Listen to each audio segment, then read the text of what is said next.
The following is a presentation of iRacing.com Motorsports Simulations on LSRTV, the voice of sim racing.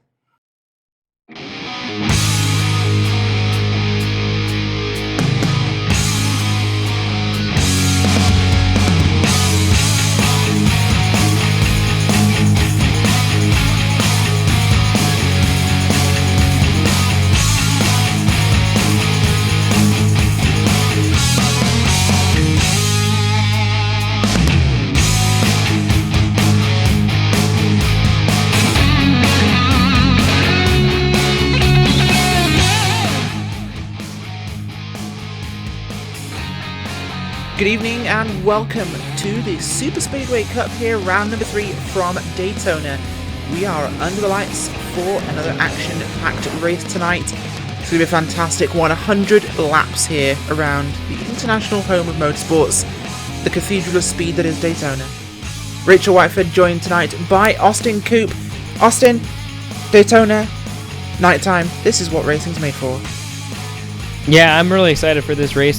Speaking of it being one of the best or most well-known tracks, so, we're going to see these drivers week in and week out come at these super speedway tracks as they will for the remainder of the season. And they've already come to Daytona once for their super speedway 500, as well as the first race on the season for points. And as we noted, Jorgenson Jr. won that race, so expect him to be up there towards the front, and qualifying is underway currently. They only get one lap of qualifying today, and so once they cross that start-finish line the second time, their laps will be counted. So it'll be a pretty short qualifying session here, but as always, Daytona, about three wides as big as you're going to get, but when it does, oh man, put yourself back in the chair and enjoy. Of course, we were here 2 weeks ago for the 500, and we saw what these guys are like at Daytona, but it's nighttime now, and the racing just gets a little bit more intense under the lights here at Daytona. So buckle in and qualifying begins. These guys have one shot, as Austin mentioned. One shot to get it right. One shot to get that pole. Who will be up there tonight? That's going to be the tough question, of course. We are missing Evan Pasoko tonight, Austin. He's off playing with monster trucks.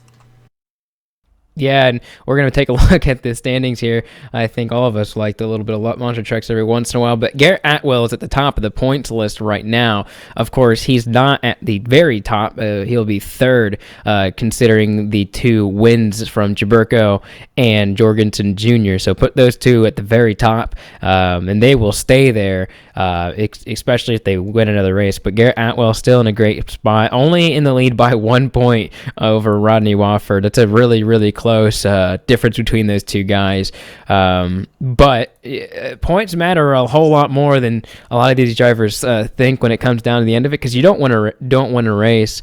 If you don't win a race, you won't be able to go on to the next part of the chase, and your season is essentially done. Certainly will be. We're looking at your qualifying results as they come in right now, and it's close at the top. Mark Jorgenson Jr. in pole position for now with 47.182. Rodney Wofford is 3/1000ths of a second slower with a 1... No, sorry, I'm completely wrong. Actually, he's 13 off with a 1.95. Things very close there. Matt Quick behind him with a 1.97. Very, very tight for your top three as we head then into the .2s and backwards. The field very close tonight, Austin, as qualifying now, 3 minutes in the books. 17 of our drivers have qualified. Do you think anyone's going to knock Mark Jorgenson Jr. off that pole position? I'll tell you what, Mark Jorgenson Jr. has been pretty on a rail lately. He's won a lot of races in the past couple seasons. Out of the last, it looks like 2, 4, 6, 8 races, he's won 4 of them. So in the last 8 races, this isn't this season and last season, he's won half of these races. He's a hard guy to beat right now. He's on a roll, and that's a pretty awesome statistic if you're him, and that's a pretty difficult one for everyone else to read. If they see that a driver is winning basically half of the time, if not more. He's already won half the races this season for points, and yet he's on the pole again. And we just see how difficult it is to pass him too. Each week, it's just watching him go to the front. If he's not at the front, he's making his charge up there. So I'd say, Rachel, it's going to be really hard to beat this guy another week. And it just got closer. Derek Walker, 5 1,000ths of a second's the difference now. Certainly is. 5 1,000ths of a second off the pole position is Derek Walker, and 6 thousandths back from him is Ray Rittenhouse second. Austin, when you start this race, what's your plan? We have 100 laps. When do you make your move? Well, I'll be asking myself this in actually a couple of weeks in RSR. But the first thing as a driver is before you start the race, you have to think, well, wherever I qualify is where I'm going to basically make my position. If I'm at the front 5, I'm going to stay. I'm going to try and get that lead. But if I'm in the middle towards the back, I either got to make a decision. I either got to get to the front or got to get to the back. And so it's one of those deals where if you're Mark Jorgenson Jr., and even if you're not Mark Jorgenson Jr., being that pole sitter, you're going to stay up there. There's no way in heck that you're going to move. But if you're in the back, let's say you're Kelly Dahl or Dan Harrington at the very end of the field, they didn't even take qualifying lap, they're going to stay back there, and they're going to stay there, and hopefully they're going to avoid the wrecks. That's what their plan is. Well, qualifying is in the books. We are going to go to your starting grid for round number 3 here in the Superspeedway Cup at Daytona International Speedway. And taking the pole award for tonight is Mark Jorgenson Jr. once again. Fantastic time from him of a 47.182. Second place will go to Derek Walker on the outside of the front row. Row number 2 will be Ray Rittenhouse second and Rodney Warford. Behind them on row number 3, Matt Quick and Josh Hanna. Row 4, Chris Bassini and Dana Osborne. Row number 5, Paul Servant and Glenn Hedrick. Starting 11th is Corey Henry, and right next to him is Andrew Berger in that number 24 machine. Shane McEachin in that number 28. He's going to start 13th with Josh Vickery. Starting right next to him in 14th with Ramon Evans, 15th Gary Champions, and 16th Scott Warren, 17th Andy Kessler is the last driver within a 10th of Mark Jorgenson's time. He'll start in 18th in that lobster car, and then we have Joel Wood in 19th and Dwayne Cooper rounding out the top 20. We certainly do. Roger Stewart will be placed in 21st place. Starting on that 11th row with him, Larry Camp. Row number 12, Brandon Cruz Monsalves with Monsalves, as I'm being corrected once again by my director, with Jay Riot in 24th place. Behind them, Brandon Traberco and Rod Flagg, Frank Pasilla III and Garrett Atwell. Dominique Diebol in 29th place with Scott Saunders on the outside. Behind them, Daniel Holloway, Kelly Dahl, and on his own in the back will be Dan Harrington. As the field gets set to move off pit road here and get us underway for tonight's round number 3. Just a shout out to the fans all watching at home and everybody on the racetrack. It's going to be a great one, so stay tuned and it's going to be an amazing race. Austin, you mentioned earlier about making your move early if you're on the outside towards the front, but we know Daytona is narrower than Talladega. When mistakes happen, the track tends to be blocked. If you're about halfway back in this field, do you just get back in that inside line? Do you perhaps drop back slightly from this pack? I think what we're going to see tonight is going to be what we saw a lot in the pro race this past Tuesday with the pro guys. I think we're going to be a little bit more aggressive in this race, knowing that there's not as much at stake. We're going to see these guys jump out to the outside line a lot more, I believe, and then work together more as opposed to the Pro Series where they had a lot on the line with it being their final race and being points. These guys, this is their 3rd race of the season, and a win means a lot more than being in second. It's absolutely a much better place to be. One, winning the race is really nice, but what comes with the win now, with all these leagues basically making it a win and you're in for the championship, you got to make sure that you try that outside line at least for a little bit. Get it rubbered in at the beginning while you're driving, and then try it as much as possible. I think that's one of the only ways you're going to get to the front. There's no way you can really get under the leader, and you can't really push them out of the way. So that outside line, if you're going to get around Mark Jorgenson Jr., it's got to work. They certainly do. And as we head out of turn 2 onto the super stretch here at Daytona, half a lap separates these guys from the drop of the green flag tonight. as we are apparently coming out through turn 4. The safety car will pull to pit road. I am locationally challenged, and the green flag flies. Yeah, pace car down pit road, and then there goes Jorgenson right across the start-finish line first, and he's going to almost get about a car length on the outside line, getting a lot of push, and that inside line, wow, it formulated quick. There's hardly anybody on the outside line. The 20 and the 7, that's Derek Walker and Rondi Wofford. We've seen the 7 and the 1 work a lot together, so I wouldn't be surprised if Chris Passini goes up to that top side to help his teammate, because I'm like, we've seen it over just about every race that I've watched. And so once that number 1 gets a little bit more, push, a little more draft, I should say. But look at everyone behind them; they're really spread out, which is pretty surprising for this. There's hardly anyone driving for that race lead right now. Things definitely shaking up early on as a good lead by Mark Jorgenson Jr., but the Dark Horse Racing Boys starting to form something here as they have Chris Passini pulling out to the outside with the 7 and the 20.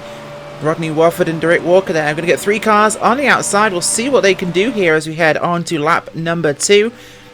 The 2 cars separating them from their 12-car teammate of Corey Henry. We have 4 DHR cars here, Austin. That would be a potent mix and challenging for the lead. Oh, yeah, we already got our first caution for the night, and that's going to be a little bit of a hairy situation already in the first couple laps. And a lot of cars slow, and doesn't look like any big problems except for Jay Altman. Looks like he's going to have quite a bit of front-end damage, and he does reset the car, so it's going to be a blown engine for that driver. He's going to go get that fast repair, but that's a pretty big deal as you're watching all these drivers try and catch the pace car here. Well, what we're seeing here with the replay, of course, it was actually Andy Kessler with a problem that's caused this incident. Andy Kessler on the high side there in turn 1. Something happens to that car. It drops down the racetrack. He tags the 13 machine of Dominic Dyball, which sets off a chain reaction. The 2 cars basically almost get away with it, and cars get pinated into the wall behind them. 51 of Jason Altman's unfortunately goes up into the outside catch fencing, into that safety barrier. His race will be done for this one. So an early mistake, and one unusual and uncharacteristic for Kessler here at Austin. Kessler got away with that one, surprisingly, but his car just seemed to lose the back end. He just went down the track. Yeah, that's really surprising for this early in the session, especially for a fixed setup. The only thing I can really say, I don't think it's really a mechanical failure. I'd have to say that they may have changed the setup for these guys in this race because of they did not want what was going on in other leagues. They didn't want that single file. They wanted the outside line to prevail. But in some ways you can change that in the setup because all the drivers are going to have the same setup for this series. Sometimes what you can do is you can change the way the tires and the springs work in the rear end, and sometimes they can be a little bit uncomfortable for the driver, especially if that's not the driving style of driving way at the top like he was. He was right next to the wall, and his tires were not warmed up yet, and it could have just been one of those deals where the car setup just was not ready to run the top yet. Well, it's a strange one, of course, because we didn't see the back end of that car step out there, of course, Austin. It looked almost as though the car's front end just turned down the track, so unfortunate end for a couple of drivers. We'll get back to live coverage right now, of course. Field is pacing, and it's going to be a tough one, of course. We know that Jason Ottmans has to get that car towed back to pit road. He'll be going a couple laps down at the moment. Everybody else still on the lead lap. Not expecting pit stops here on lap number 3 when they pitted. So as things stand, we have a couple of cars, I believe, heading to pit road. Not many, though. Most of them from the back of your pack. Where, of course, Austin, nothing to lose, everything to gain. Yeah, you got to start thinking about not pit stops, but fuel already. That's what some of these guys are doing. They're just coming in, getting their little splash of gas, and you could set, and then damage, of course, if you were involved in the wreck and don't want to take your fast repair, because all these drivers do have that one fast repair. But getting that fuel could give you an advantage later on. Track position is really key as well to track like this, but if you can get a little bit of a fuel run. We only ran about 3 or 4 laps, but if at the end of if we have another caution, let's say about lap 68 or 65, that's going to put a huge wrench because they're going to be just outside the window, and these guys will be able to fill up their cars a lot quicker, and the pit stops towards that. So it can help a little bit if they're trying to save seconds off the next pit stop. Caution-wise, it's not going to help them a whole lot, but green flag-wise, they can go a couple more laps. It certainly could be. We should be heading back to green this time by the line. Of course, if we get a few more cautions tonight, Austin, we could end up playing a bit of rod car bingo here. Depending on what goes on, we'll let you guys in, who are viewers, of course, on that one next week. But the guys have been having a little game themselves of certain things happening in the races, and I think we'd like to make that part of the show. But yeah, that's certainly ticked one off of them. Someone loses it and causes a pileup. We've had one so far. We're probably going to have a few more before things are done here tonight at Daytona. Something about running under these lights, Austin, it brings out the crazy.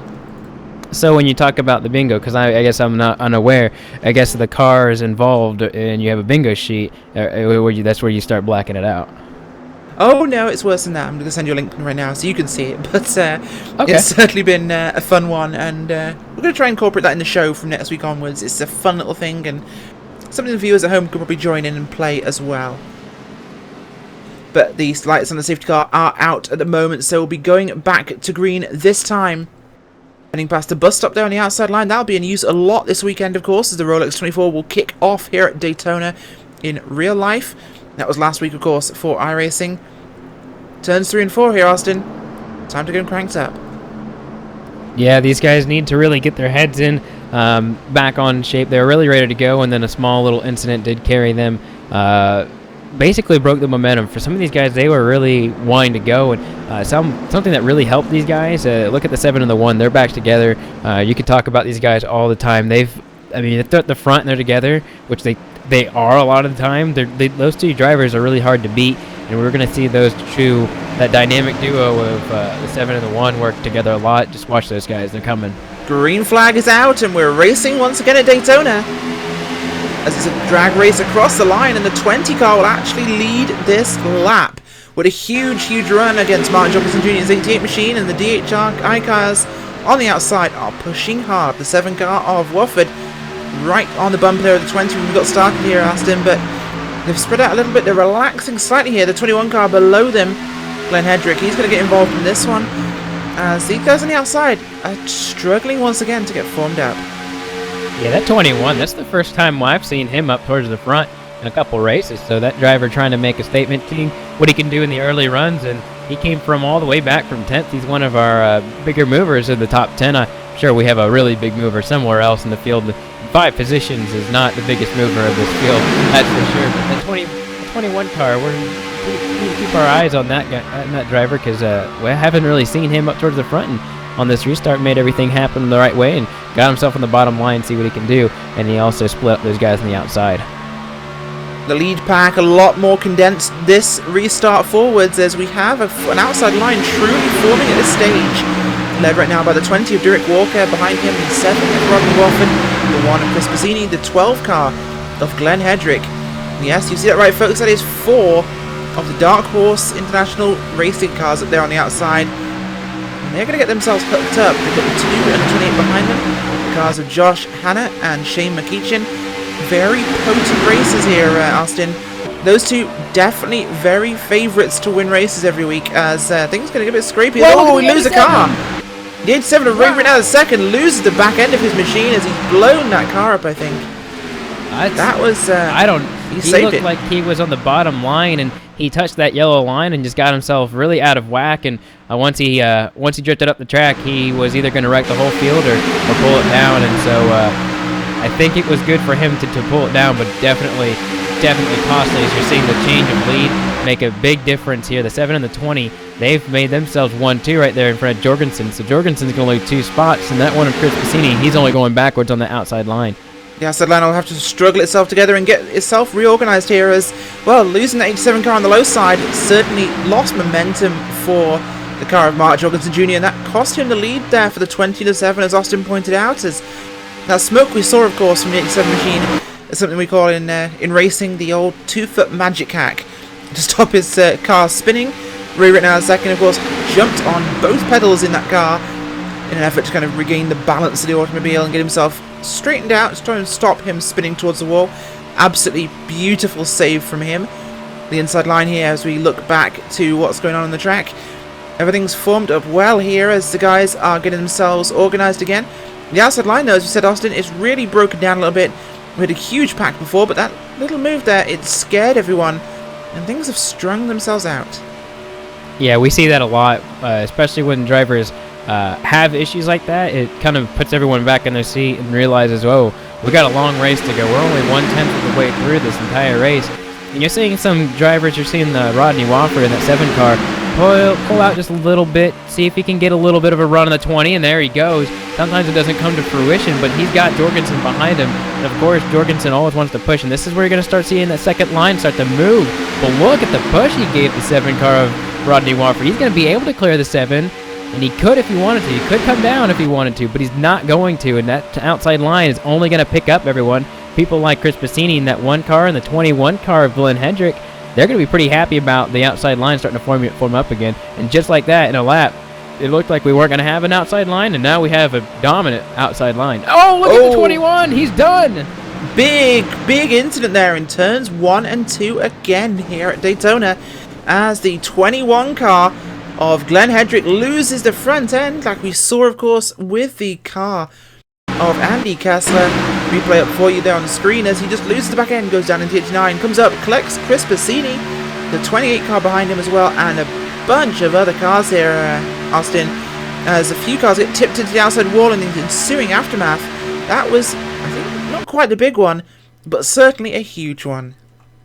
Yeah, I don't even know if you can... I think definitely we can talk about the car now, about it. It's definitely the car at this point. Definitely not something Kessler or Hedrick was at fault. I mean, you could literally see the driver's hands barely moving, and then it just started getting out from under these cars. So definitely something that these drivers are going to have to be aware of. That's the second time something like that's happened. So now I think if we don't see all these drivers come in for pit stops for tires, then I would be pretty surprised, just because of the fact that a lot of drivers got taken out. They're going to be able to take advantage of that because of the fact that some of these drivers are not going to be having fast repairs already, but they need all the grip they can if they're going to have issues like that. It's only on the top side that we've seen so far, but I cannot give a specific reason anymore of why that's going on, why that front end is not being able to stay where it's at, and why it's wanting to drift down to the bottom.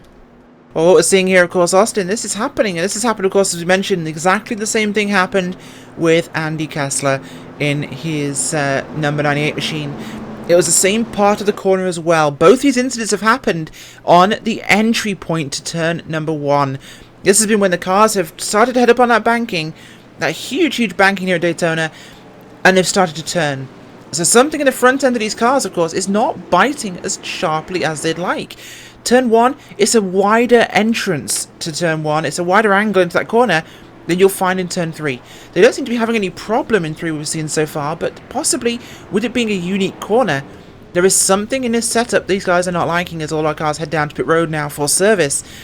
But the car's front end does not seem to be biting. It seems to over-rotate. So possibly the left rear track bar might need to come down a little bit on these cars. They've got a little bit too much front end turning rotation going on. Certainly seems to be happening on the top side more than the bottom, as that's where both these cars have gone from. I'm just putting my crew chief hat on there for a moment as we get everyone coming out of the pits now. We'll see what the order will be on the racetrack. Rodney Wofford, I believe, has come down pit road. He will no longer be scored as our leader. We'll have to see where this one filters out, of course, as it comes through. Track conditions, of course, for today are fairly standard. 78 degrees Fahrenheit with the air and track temperature. Winds north from 2 miles an hour. Humidity about 55%. So quite a balmy, calm Florida evening here, Austin. These guys, this is going to be in the back of their minds now. They've seen it happen twice. Does anybody want to be on the outside lane in turn 1 these days? That's going to be that's going to be really difficult for these drivers to put out there, and some of these drivers did not come down for tires. That would be Matt Quick, Josh Hanner. Those 2 drivers did not take any tires, and you're watching just about everyone behind them. They definitely took tires, and the fact that this is an interesting predicament, but with these drivers, they really kind of have to put this in the back of their brain and just keep going, because they cannot be afraid to pass on the outside line. Otherwise, it's going to be, a very dull race for us here in the broadcast booth, And even though it's been exciting for us, we don't want to see this many accidents, but we also want to see these guys trying to at least use the outside line and make the passes. That's going to be the difficult part, is which drivers are now going to brave the outside or whatnot. And I'd say, I thought it was maybe the cooler tires, but I don't think that's the case, because we had like 5 or 6 laps on the tires, and I don't think that's it. Well, what of course we just found out from our producer is that these cars are running the same. This series of course runs fixed setups for the cars, not necessarily the iRacing standard ones, but they will have a set decided. And it seems as though these guys are running the Daytona setup they used for the 500 in the daytime. And of course, nighttime racing, the car will be looser. And that's something these guys will be now aware of. And as you mentioned, Austin, they're going to be running very cautiously now. Do you want to go to the outside? Do you dare go to the outside in turn 1? This could make and break a race win. This could cause more accidents. If anything, the setup these guys were going for to try and encourage more 2-wide racing, it could well encourage single lane racing now, with the fear these guys are going to have. Yeah, and for a lot of these guys at the back, they're going to not be happy with that because of the fact that they won't be able to advance their position because no one's going to want to go out there with them. Of course, we want to see them go side by side for the entire race, and we don't always see that here at Daytona, but for some of these guys, they're just gonna have to figure the setup out. I think, and definitely know that it's gonna be turn 1 that's more than likely the culprit, just because of the way you get into it. But we are gonna get that the 1 to go signal this time by, and the pace car lights are going to go off. So they're gonna double up, and they're just gonna have to put that behind them. They're just gonna have to figure it out. They're just gonna have to go out there, and they're going to have to brave it. The guys up front, they're not safe, and the guys in the back, they aren't safe. I think some of the guys that were waiting in the back for maybe just a few laps to get out of it, it didn't really work for them. So if I was one of these drivers, I'd just try and get to the front as fast as possible and try and make it work. That would be my strategy at this point, Rachel. For being in the front, being in the back, if there's gonna be an accident, I think it's gonna happen within the first few laps here. So we got to be on our toes for the first couple laps. But once we get past 10 laps on a green flag run, I think everything will start to calm down.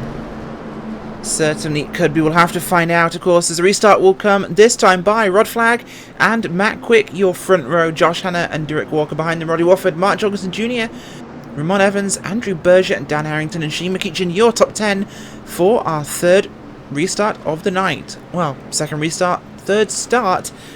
This one's going to be interesting. Will guys all rush to get down to that low side? We're going to have to find out what will happen, but certainly, if it's going to go the same format we're seeing here, about 5 laps problems, we could be here all night. Well, actually, no, we won't, because they have a 2-hour limit, so this race can end up time limited rather than lap limited. That's something to keep aware of. We could be running to the clock. Pace car will come out of turn number 4 here, Austin. Sorry, we're just getting ready to go green here, as the pace car does come out of turn number 4, making that long left turn to pit road here.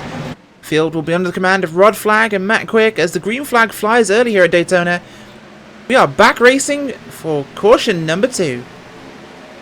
Yeah, here they go, and look at the outside line. They're already bumper to bumper, and the inside lines are very spaced out. I think the outside lane knows if they don't get started quickly, they're not going to be able to pass these guys. Look at all 5 of them. The 5 of them are in the space of 4 cars, but look how wiggly they are. They're very I wouldn't say out of shape, but oh my gosh, the 20 car on the back of the 89, and you're watching the 2 give the white flag, not the last lap one, but the one that says I'm surrendering my position so I can go to the back and not have this stress of having issues.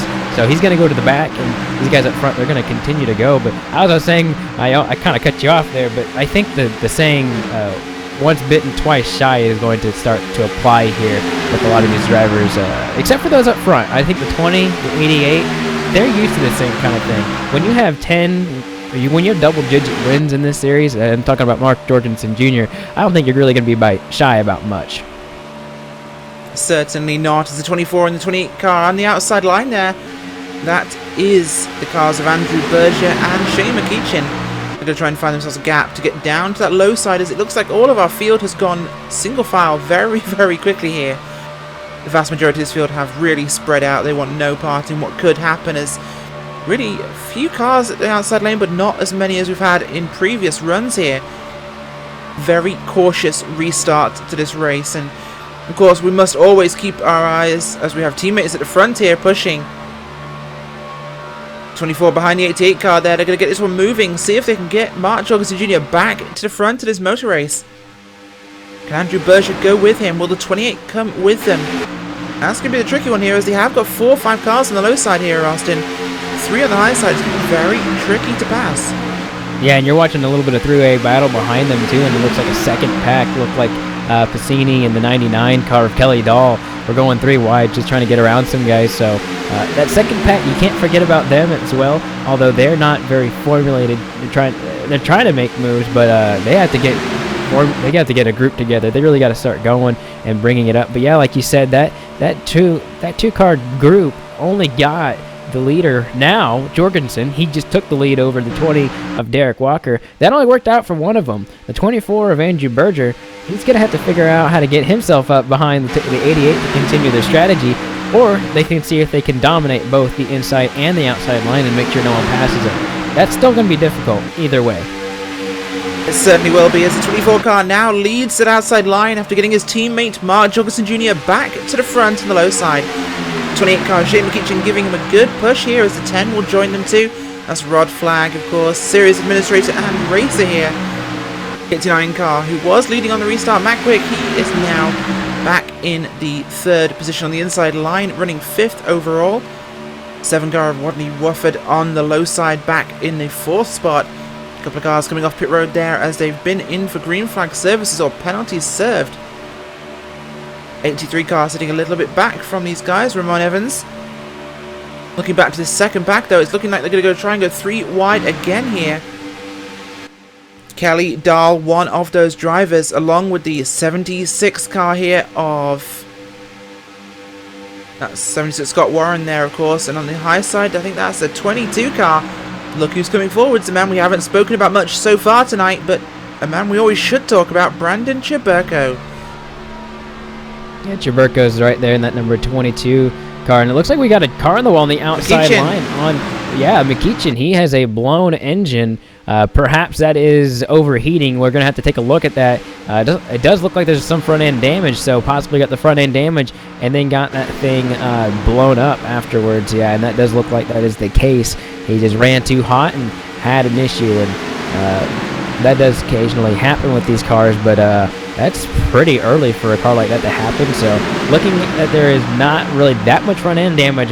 Once again, there's something in the air tonight here, Rachel, and I just can't put my finger on it. I think the hue of the beaches of Daytona are starting to take some names tonight. It very much is at the moment, as Shane McEachin, of course, stays high as long as he can, gets out of the way of traffic, no problems with that car losing its engine, but of course he was pushing the 24 car of Andrew Berger very, very hard there, Austin, and that's obviously cost him here, as the high side is forming up very strongly here, as we have another charge for the lead with the 20 car and the 7 car behind him. That is Derek Walker, and that is Rodney Wofford with the 24 car behind them, the 10, the 82 and the 1, as the 20 car will pull down in front of Mark Jorgenson Jr., new leader here on lap number 22. As we seem to be having a good battle here. Yeah, Derek Walker showing the way again, and he and Jorgenson have been doing a lot of battle throughout the last couple of weeks. The first race of the season, or for points, at Daytona, and then last week at Talladega. These two have got to be just getting, I don't know whether I'd say rivaled with each other because of how often they run with each other, but this has definitely got to be one of those things where you're either smiling from ear to ear saying, wow, I can't believe I'm racing the same guy week in and week out, or you're thinking to yourself, gosh, I gotta go against this guy every week. But I mean, it's for the win. And something I want to mention also is that there's still a couple cars behind this pack that are actually starting to catch them, and that's going to be the lap car of Scott Warren and that 76 and this 22 of Brandon Chiburko. They're catching this big pack, and for 2 drivers to do that, that's pretty difficult. So keep an eye on those 2 drivers right there, because one is looking to get his lap back and the other is looking to win another race. Well, here's some fantastic information for you. The first row of this race is DHI cars.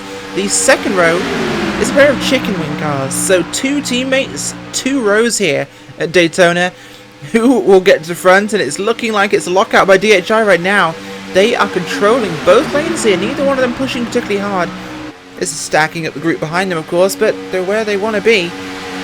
Clean air and clean track. Yeah, no more chicken wing row 2 as they are getting really split up. But there it comes back again. Not afraid, it looks like, on the outside. It looks like it's kind of a stalemate, but that outside, I'll tell you, Rachel, I was not expecting this outside line to really work as well as it is, and you're seeing it, and maybe it's possibly it's the nighttime with these cars, but it is really starting to take into fruition that outside line. We have a big pack. Look out! Look at that. 3 wide, the very back of the pack. It looks like the lap car and a couple other guys. Chris Piscini, of course, Jaburko, never afraid to go 3 wide with that car. Of course, he's extremely close to that outside wall, so gotta wonder how I don't know if he could get any closer than that 22 was, but still 3 wide for that last position in that in the pack, and this group is really just absolutely pulled away from everyone behind them. I mean, you have to look 5 more seconds behind them to get the 12 of Corey Henry, who's leading that group of John himself, John Hanner, Kelly Dahl, Daniel Holloway, and then behind them you have to go another 1.5 seconds just to get to the next group. So this looks like it's going to be the green flag run we've been looking for, but for some of these guys, this is going to be absolute chaos when they come down the pit road, because they're going to be so far behind. This top group that's here in the top the top 10 actually, they're this is really good for these top 10, but for everyone else, this is not good. It certainly is not. Of course, we went green flag racing here on lap number 16. And after that point, everyone spread out on the restart. Not a particularly aggressive start we saw there, Austin. These guys didn't want to be involved in another crash. We've passed about 6 or 7 laps here, so we are back in that danger zone. If a car is going to get loose, this is when it will happen. So, of course, these guys will have to be on their best behavior with this 2 wide pack we have at the front. That could certainly happen again. But we have a new leader. The 24 car of Andrew Berger is running at the front here right now. Behind him, it is Rodney Wofford, Rod Flagg, Derek Walker, Martin Johnson Jr., Matt Quick, and Ramon Evans. This group here as the 20 car will pull out again. Derek Walker going to go for it with his teammate Rodney Wofford, as Wofford nearly pulls down, and the 10 car of Rod Flagg seems to just get into that bumper a little uneven there, and that nearly upset his car, Austin. Oh, big crash. Jaburko's in it, right behind them. Oh my gosh, turn 1 again, Calamity Corner. Jaburko, Dan Harrington, another car that lost it. I think you called it absolutely. If it was going to happen, it was going to happen in the next couple laps. And it was the same. The 82 car did exactly the same thing. Yeah, 82 just got loose and went down the corner. I don't know. It's not one particular driver either. We're going to get a replay up here. I think what we'd like to see, if we can show it, is actually, let's get an onboard replay of what happens as he comes into the corner. I'd really love to see what happens to this car, because this is the 3rd time we've seen exactly the same issue. And he's up there on the high side as nothing seems to go right for him, as that car just not in a great position here. The 82 car of Dan Harrington, replay showing for you there. The car just lets go. You'll see it here now. As they go up onto that angled banking, it's literally the second he gets onto the banking from the flat track, he's fine, Austin, here. Absolutely fine. But as soon as that car tilts, you see it there on the screen, the second that car tilts, the front end just does not grip. The front end keeps turning, and he goes straight into the low side. This has got to be playing on these guys' minds. This is exactly the same thing we've seen now, the 3rd time. And the car transitions to the banking, and it just loses grip. Yeah, I think since this is the 3rd time, I think the first time we kind of chalked it up to maybe a little bit of setup, maybe possibly the driver. The 2nd time, we're kind of wondering, wow, that's the 2nd time in the same place. But now since it's the 3rd time, I think these drivers have to come down almost every time just to make sure that they don't have that on their back or even on their mind, the fact that they're going to spin out. And I'd have to check and see if Harrington came down for 4 tires. Possibly what's going on is the fresher tires aren't working at a certain point, but once they get past that point, they're good. But I don't even know about that, as you're seeing that everyone start to come down pit road, led by Rodney Wofford and Andrew Berger. I think we're beating a dead horse, but at the same time, it's hard not to when they continue to have the same issue. And these are good drivers. As you're seeing that. Oh, it looks like Derek Walker actually went through his pit box just a little bit. But these are good drivers, and they got to take this break, as I think we're going to in a little bit too. We'll just try and figure out what's going on here. We certainly will. We're going to take a quick commercial break, folks. We're going to step aside. We'll be back in just a few moments' time. We'll be back for the Drop of Green.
So obviously you guys have come from the virtual world to reality. What do you think about a sim racer coming in the real world? What were your expectations coming in? Coming from iRacing, a computer program basically down here to a real world scenario where you got all these guys with all these years and years and years and years of experience that are also using iRacing as a tool to come out and run against those guys and beat them and finish ahead of them and show them, there's a thing or two you might be missing is fantastic. That's a skill that I know I don't have, and I can appreciate it because I'm terrible at iRacing. Glenn was able to come into the team. We did a lot of preseason testing, actually a full season's worth of testing before we even started the season. And he came in, there was a lot of sectors that he was the fastest guy out of our team. And Sparky and I looking at data, trying to catch up to him through some turns. And of course, some places Sparky will be the fastest or I'll be the fastest, and Glenn is able to learn from, what we're doing and vice versa. So it was excellent to see his pace right off of the bat, and speed was never a worry. It's about qualifying well. Qualifying is very difficult, and pretty important in this series. And so is, being able to make effective passes without contact. It's very difficult to pass in these cars, so it's not easy being here. I think the level of ultra competitiveness in here, where when normally when you make a pass, you're making a pass with 2 cars involved. But if we're making a pass in this series, you have to remember there's 5 cars waiting behind you. If you mess up that pass, they're going by you. Yeah, it's like sharks. Yeah, you're surrounded by sharks. But no, it's been I've been very surprised and very pleased with it. And obviously I have the 2 champions I'm sitting between. John actually statistically is the most successful MX-5 Cup driver in the world. He owns every record that you would want, none of the bad records. Maybe some of them, I don't know. Maybe some of those. And Sparky's one of the quickest guys in the paddock, and obviously the champion now. So I couldn't have picked a better team to be with Six Sideways. I'm looking at what everybody in the paddock calls gold. I mean, they will pay to look at John and Sparky's data, and I get full access to it, and I get to see where I'm doing well and see where I can improve. And I've been really pleased with my progress.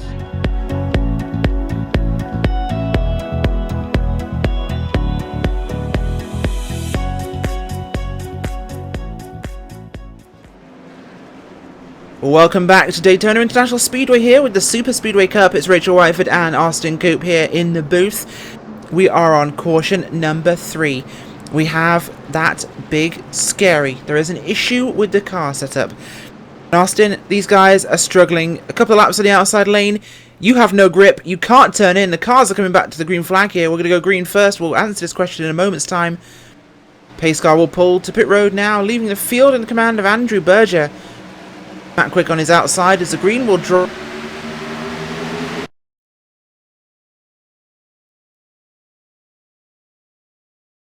'89 and the 88 on the outside. Yeah, we talked a lot about under the caution. The caution in our little break there about what these guys needed to do in the first few laps, and you got to be probably about as aggressive as you'll ever be on these first couple laps, knowing that the car is going to act out of your hands in a literal sense pretty quickly, about 5 to 10 laps into the run. As you're gonna watch, I think this is gonna be the most aggressive we're gonna see these guys, just because of the fact that this car becomes very unstable after about 6 or 7 laps. So look at this outside line to be very, very hard charging. It's not right now. You're seeing Andrew Berger do a good job on the bottom of holding it steady and then holding and pulling along Wadford and the 20 of Derek Walker. They're actually 1, 2, 3 on the board as it stands, with Matt Quick and Jorgenson trying that outside line, but they will not be able to do this for long. And then even worse, those guys in the latter parts of the field, it's going to be even harder for them without any help. It certainly is going to be much, much harder. And as we talked about before, we've got this little fear in the back of these guys' minds. This is going to be a tricky one. We've got the lap number we need to look for. So in this point in time, we're going to really be looking for lap 40, 41 here for there to be a problem, of course, Austin. But we said these guys, the setup is really biting them. And, well, the 7 will go to front. That's Rodney Wofford will get down there. The 89 and 88 on the outside cars. That is Mark Jorgenson Jr. and Matt Quick here. As the outside being abandoned very rapidly in your field has spread out once again. A couple of cars on the high side, but everyone's running out of those fast repairs they need. This could be a race of attrition, and if we get in the caution in about 7-8 laps time, well, we're going to run towards a timed race rather than running to laps. So these guys are going to have to think on the fly when it comes to strategy. Fuel strategy, probably not a concern in this one with the cautions we're seeing, but, well, time will be the factor. Yeah, and to explain what's going on to the viewers at home who may not exactly understand why it's the outside line is running the longer distance, and so they are actually putting more wear on their tires than the inside line every single lap. So those guys in the outside line, you're watching the 89 and then the 88 of Jorgenson Jr. on the outside line, they are making those right side tires worn out way more than those guys on the inside. Now, you do have some very, very experienced super speedway drivers on the outside line, but we've seen a lot of that happen as well. Look at Jorgenson Jr. making it 3 wide, taking that 89, making sure he has no room, basically stuffed his nose in there, made sure he had nowhere to go. But you're even watching it now. I mean, these cars are getting so spread out. We don't see racing like this very often. But to go back to what's going on, they are not able to really control the car after a certain point, because those right side tires are almost junk after about 7 to 10 laps on them on the outside line. And so what you need to do as a driver is work the outside line as much as you're comfortable, and then get down to the bottom line and make your passes wisely, and try and get someone to help you, because if you can't make it quick, you're only going to make those tires more aggravated than they already are. So that's why you're seeing these drivers starting to get more single file here in this front little group, but in all the other groups they're doing the exact same thing. You're watching Jorgenson and a couple other drivers see what the outside line can do, but as I just said, they just got to be careful and pick their battles wisely. They certainly do, of course, and, well, they're going to have to be very careful about what they're doing on the racetrack here, as We get some 2 wide, 3 deep here for the lead of your race. It's on the outside. Derek Walker, the 83 car of Ramon Evans, and the 88 car here of Martin Jorgenson Jr.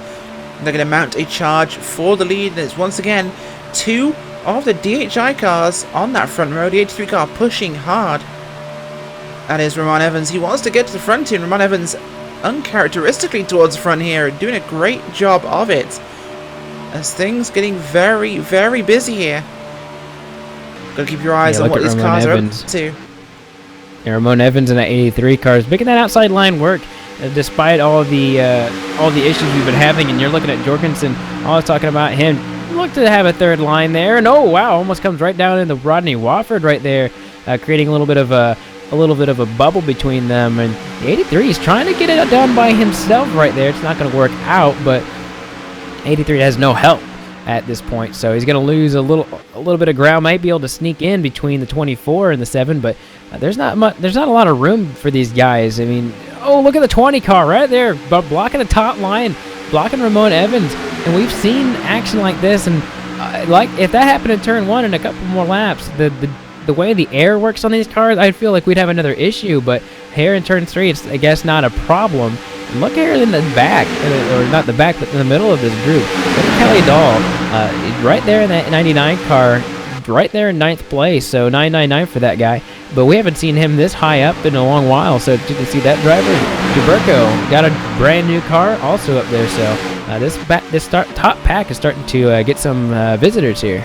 Let's not forget, some of these guys have definitely used their fast repair for this race already. The likes of Matt Quick, Brandon Chaburko, Andrew Berger, Chris Bassini. They've all used those fast repairs already. So has Jason Altmans as well. He's up there at that top group too. These guys can't afford another incident. They're going to be very, very cautious.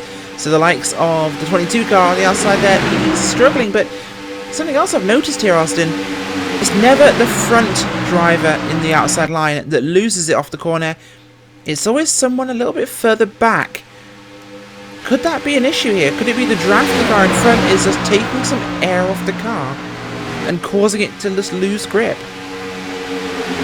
Yeah, I feel like the draft has a lot to do with that too, as you're still seeing the lead being contested between Derek Walker and Rodney Wofford. They're basically going back and forth at it. But yeah, I think that is going to be the big issue as you're watching the infamous 3 wide by Brandon Chaburko as he quickly comes back down, trying to get something to work here as he's right behind Jorgenson on the outside line. And there he goes, Jorgenson, of course.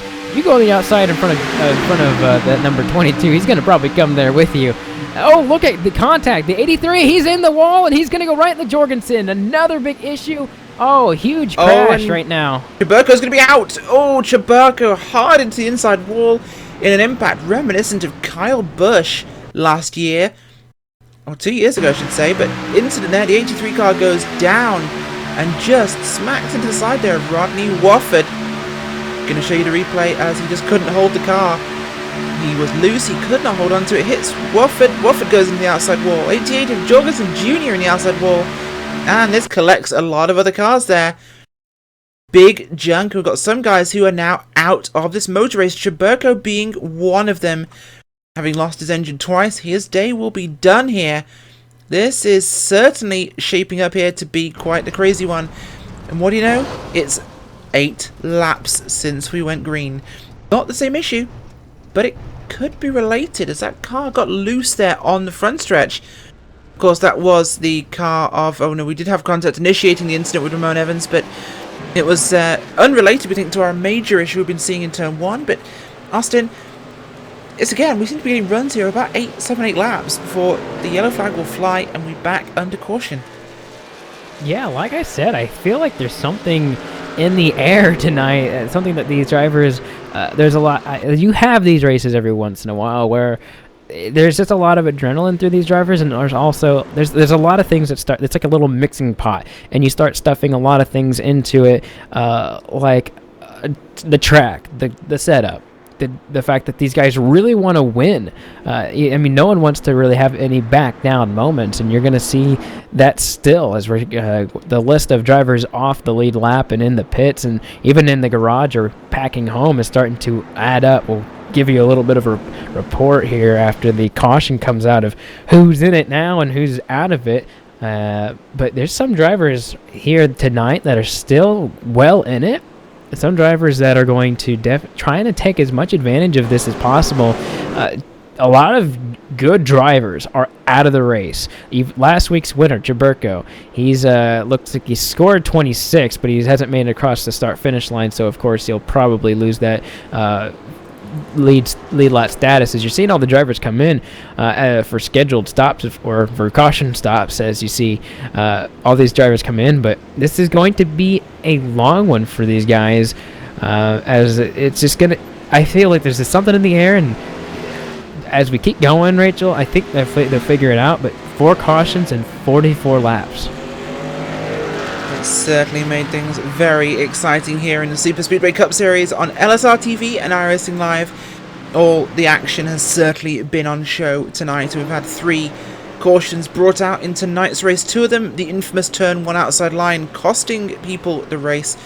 4 actually. 3 turn 1 outside line incidents, and a front stretch incident there in the tri-oval for the car of Ramon Evans. This has thinned our herd here at Austin. We've definitely lost a lot of cars now. Very good cars. Got cars shuffled back into back who are definitely quick. This is shaking everything up, and it's going to make for some very, very tense racing as we head towards the halfway point in about 6 laps time. Are we going to make the 2 hour mark? I think we will, Rachel, just because of the fact that if they continue to have cautions in the same way, then I don't think there's. I mean, this is going to sound a little sad, but we won't have as many drivers out there contesting like they are right now. That happened in the very front as well, so we can throw out if you're the leader or the outside line, that you're going to be safe, because you said it in the last run, and I think you almost jinxed it there. But it's just one of those deals where it's almost like a short track where it's like caution fever. And then as caution fever keeps going, you'll lose drivers, and that caution fever will go away. And we'll be able to get some good. We've had a lot of exciting racing. I mean, we've had the guys on the outside really pushing, but once they got 8 laps in, and then now the contact for this one had nothing to do with the setup at all. But when these drivers start to dwindle down in numbers and in car performance, the likelihood of a caution does start to dwindle down, and I think we're going to see that these drivers start having longer green flag runs here. Let's hope that is exactly the case for tonight's race, as drivers get ready to go back to green flag racing here. Shane McEachin will lead Mark Jorgenson Jr. in 2nd place. Behind them, Derek Walker, Garrett Atwell, Jason Ottmans, Dominic Dyball, Joel Wood, Dana Osborne, Paul Servant, and Andy Kessler, your top 10 at the moment. And Kessler, the cause of our first caution, he's back up here in your top 10, Austin. Have another lap here before we go back to green, but tough to pick favourites here with the field thinned already. Especially when we lost a driver with the pedigree of Brandon Jaberko, of course. A fantastic racer here who, let's be brutally honest, is always in contention for the win. Yeah, I think the driver I'm going to be looking at right now is Derek Walker. Has had no issues so far. Aside from Jorgenson Jr., I think he's the driver that's been most consistent at this point. So 20 at this point has my favor, but it's hard to say, Rachel, especially with the way they've been racing. I mean, he could be the leader. The next thing you know, he gets put to the outside line, gets shoved way back, and then if a caution comes out, he's taken out. So as we double up too wide here for the 1 to go signal, I don't think there's anybody I could say is a favorite personally, but that driver in the 20 car, the one I'd say has a good shot of winning the race still, but it's still anybody's game as we're coming to halfway. Certainly is, as halfway will be in 4 laps time. Rachel Whiteford and Austin Coop here on LSRTV as we're going to head back to green, this time by Daytona. Mark Jorgenson Jr. on the outside with a 4 car behind him of Garrett Atwell. Behind him, the 13 car of Dominic Dyball and the 98 car of Andy Kessler. The inside line there, the 20 car, your leader Shane McEachin, the 20 car of Derek Walker, the 51 car of Jason Altmans, the 79 of Joel Wood behind him. teammates have all been broken up here. It's going to be an interesting start. Who will get the jump? Who will make this one good? That's going to be the tricky question. We'll see who will answer it. And, well, bookmark this lap. We go green on 47. Will these guys make it past 55? That is the question. Shout out to all our viewers on YouTube. I hope you're having a great time. We're going to go back to green flag racing here. And, well, it's time to go NASCAR. Well, I will say something that hopefully these front two drivers, both these front two drivers have used their fast repair, the 28 and the 88, both for blown engines, but everyone behind them in the next two rows, I think, is clean of that. So I don't think the hard racing is gone, but those front two may not be as aggressive here in the start as the pace car goes down pit road. Green flag will fly, and it's a good run on the outside by Mark Jorgenson Jr. Things spread out right behind them. Andy Kessler gets a very poor start there as 13 car will drop to the inside. Dominic Dyball wanted to get to that low side very quickly, leaving Jorgenson Jr. on the outside with the 4 car of Garrett Atwell. Have they got enough to get further forwards? Atwell abandons Jorgenson. Jorgenson hung out to dry. He's on his own here. He's got a side draft. Get that side suck going there on the 51 and the 20 car. Can he hold himself here? Will Atwell come out and help him? Atwell's conscience strikes here, Austin. He comes back out to help the 88. Can they make this work? It's hard to say. They really don't have anyone else to help them. And it might just be me, but it seems like a lot of these cars are just so wiggly when they get off of the corners. May have a little bit of product to be for some of these earlier issues, but just watching these cars, they're going up and down the track pretty severely. So that's something to watch as well. But Jorgensen on the outside, all by himself. He's a driver that can handle the outside by himself and still not lose a lot of spots. But even by yourself, as good of a driver as he is, he's going to lose a lot of ground. But as you're seeing, he might actually pick somebody up at 51. Oh, whoa, a little bit too much aggressiveness on that outside line from the 88. But look, it's going to get him a little bit of a run there on the outside. But that was a little too close for those two drivers. Had nothing to do with setup once again. And I think we'd have those two would be having a difficult conversation afterwards. But the 51 not happy with Jorgensen, as he's actually slowing him down by touching him there in the corners. And I tell you what, the 88 flirting with devastation right here. He certainly is, but he gets the position and he will pull ahead. How about that? Mark Jorgensen Jr. on his own on the outside. He made it work. He gained ground. Fantastic driving there from Jorgensen Jr. He puts himself behind the DHI car of Derek Walker and the 28 car of McEachin. And he's going to pull out again. Is he going to go and try and work his way to the lead of this race on his own? You know what, Austin? It looks like he's trying. This guy has some optimism to him. And, well, that side circ is big. He gets a huge side draft there off the 20 car. And he is starting to move forwards. The 51 car gives him a bit of a boost as well, as he will pull alongside the 20 car of Derek Walker as they go through the tri-oval. This car is working the outside line on his own here. This is incredible. Well, it might be weird to say, but it's possible that these setups may not be able to, when they ever pinch down that much, be able to go as fast as he is by himself on the outside, despite the pushing from the 20 and the 28. You got to remember that the 28 also had a front end, or not front end issue, but an engine issue earlier. I don't think he'll be able to get the lead, but it is massively impressive what that 88 is being able to do by himself on the outside line. And don't look for a whoa! Holy cow! That was an impressive chop down by the 88, and he goes back up again. We got a caution, and we'll get a check on that, but that driving is absolutely great. Dan Harrison has a blown engine. We've seen a blown motor, as we said there, from Dan Harrington. 82 car was 11 laps down. He's lost his motor. We'll take a quick look to see what was happening. I think it might have been, it was in traffic, as he did lose his engine. We had a crash on the racetrack, and it was the same number. It was the 5 car. It was the 5 car. That was Roger Stewart. We'll take a quick look back and get a replay for you to see what happened as they headed to turn number 1. Austin, it looks like the same thing again, and it does happen. He goes down, he grabs the apron, he comes up, he tags the 21 car there on the way past. Glenn Hedrick narrowly avoiding it and just slams up the track in front of poor old 82 car. That was not good. Dan Harrington, wrong place, right time. Turn 1 strikes again here at Daytona. We have got a serious problem.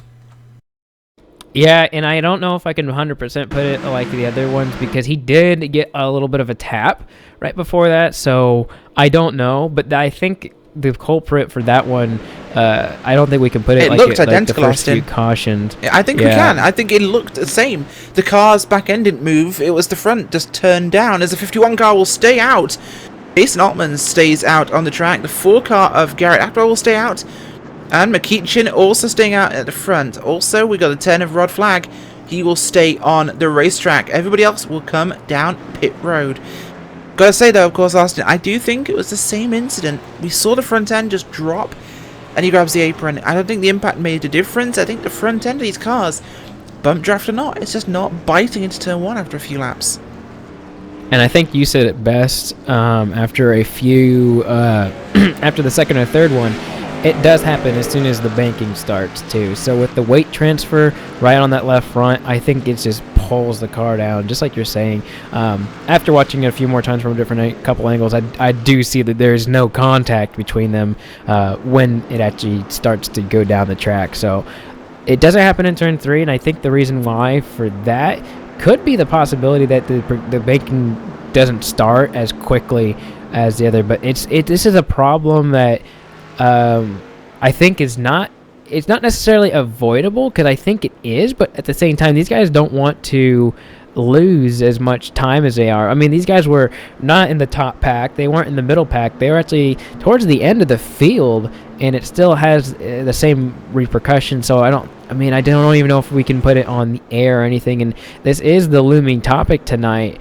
and we hate that it is, but it is something that we need to talk about. This is our 4th caution that's happened in turn 1 with the same issue on the top side, and the front end does the exact same thing. So possibly in the future, we are probably going to see some changes in the league. That's all up to the league, of course. This is nothing that iRacing can control, as you're watching some of these guys up front doing a little bit of fake pit roading, trying to maybe gather some of these guys there. But at the same time, this is just a reoccurring problem. We have a couple laps to go, but I guess we need to do a midway race break.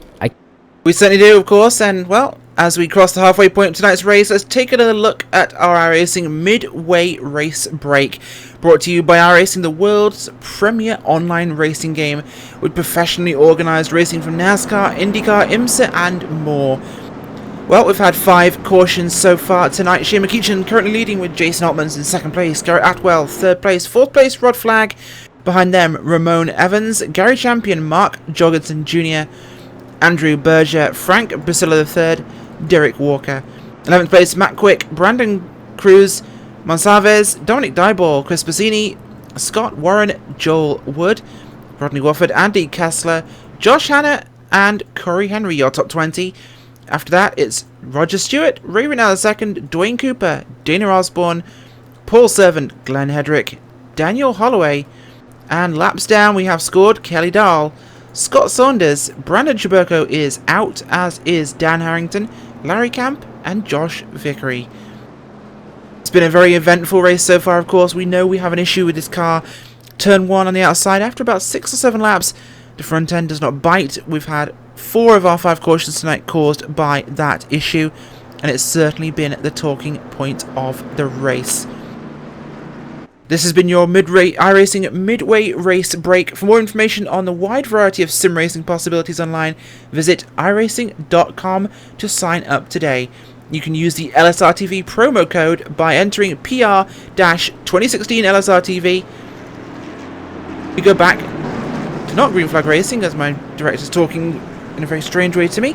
As I said, PR LSRTV promo code by entering PR-2016 LSRTV when you register for a new iRacing membership.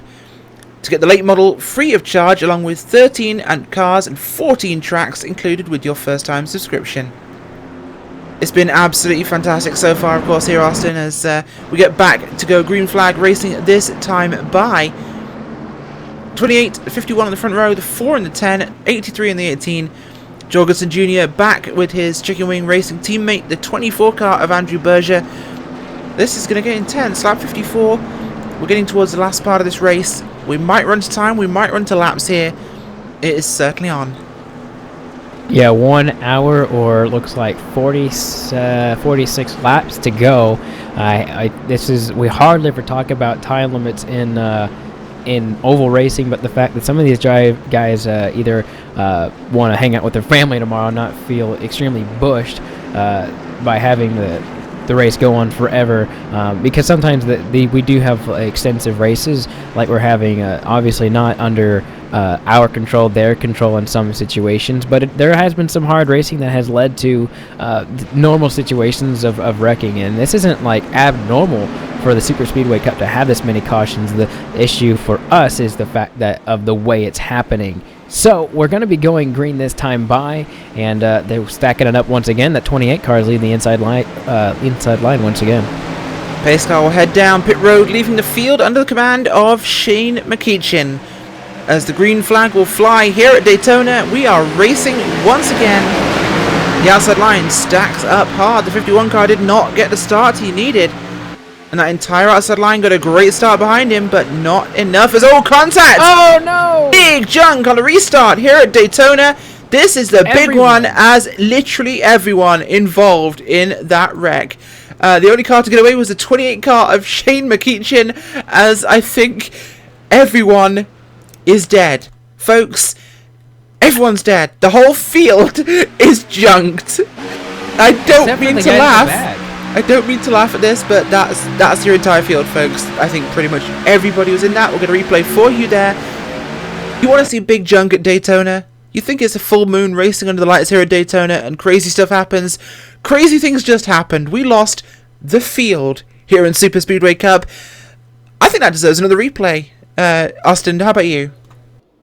Yeah, I think we're going to get many views of it for sure. I think the only drivers that did not get involved were those at the very tail end, just because of the fact that you cannot slow down that car quick enough. I mean, hello parking lot, my gosh. Just about every single car was involved in that wreck. I mean, this is... Shades of Talladega. This is fantastic. Nights. My gosh. Man. But at the same time, you got to think about some of these guys still have their resets, so they will be able to get back in the action, but not all of them, and quite a few of them have used it already. So I'd say half this field had already used it, Austin, by this point, and half the field are now going to be parked on pit road. Shane McEachin has got to be grinning his backside off there. The only car to survive that from the front of your pack. Shane McEachin's got to be looking strong, as we're going to head to an LSRTV break here. Stay tuned, we'll be back once we help them go find some magnets to pick up all the bits of race car on the track.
Well, folks, we're still looking at replays here. We're going to go and show you a quick onboard replay here for you, onboard LSRTV's own Andy Kessler, as he rode the Dragon into the carnage that was Turn 1 just a couple of laps ago.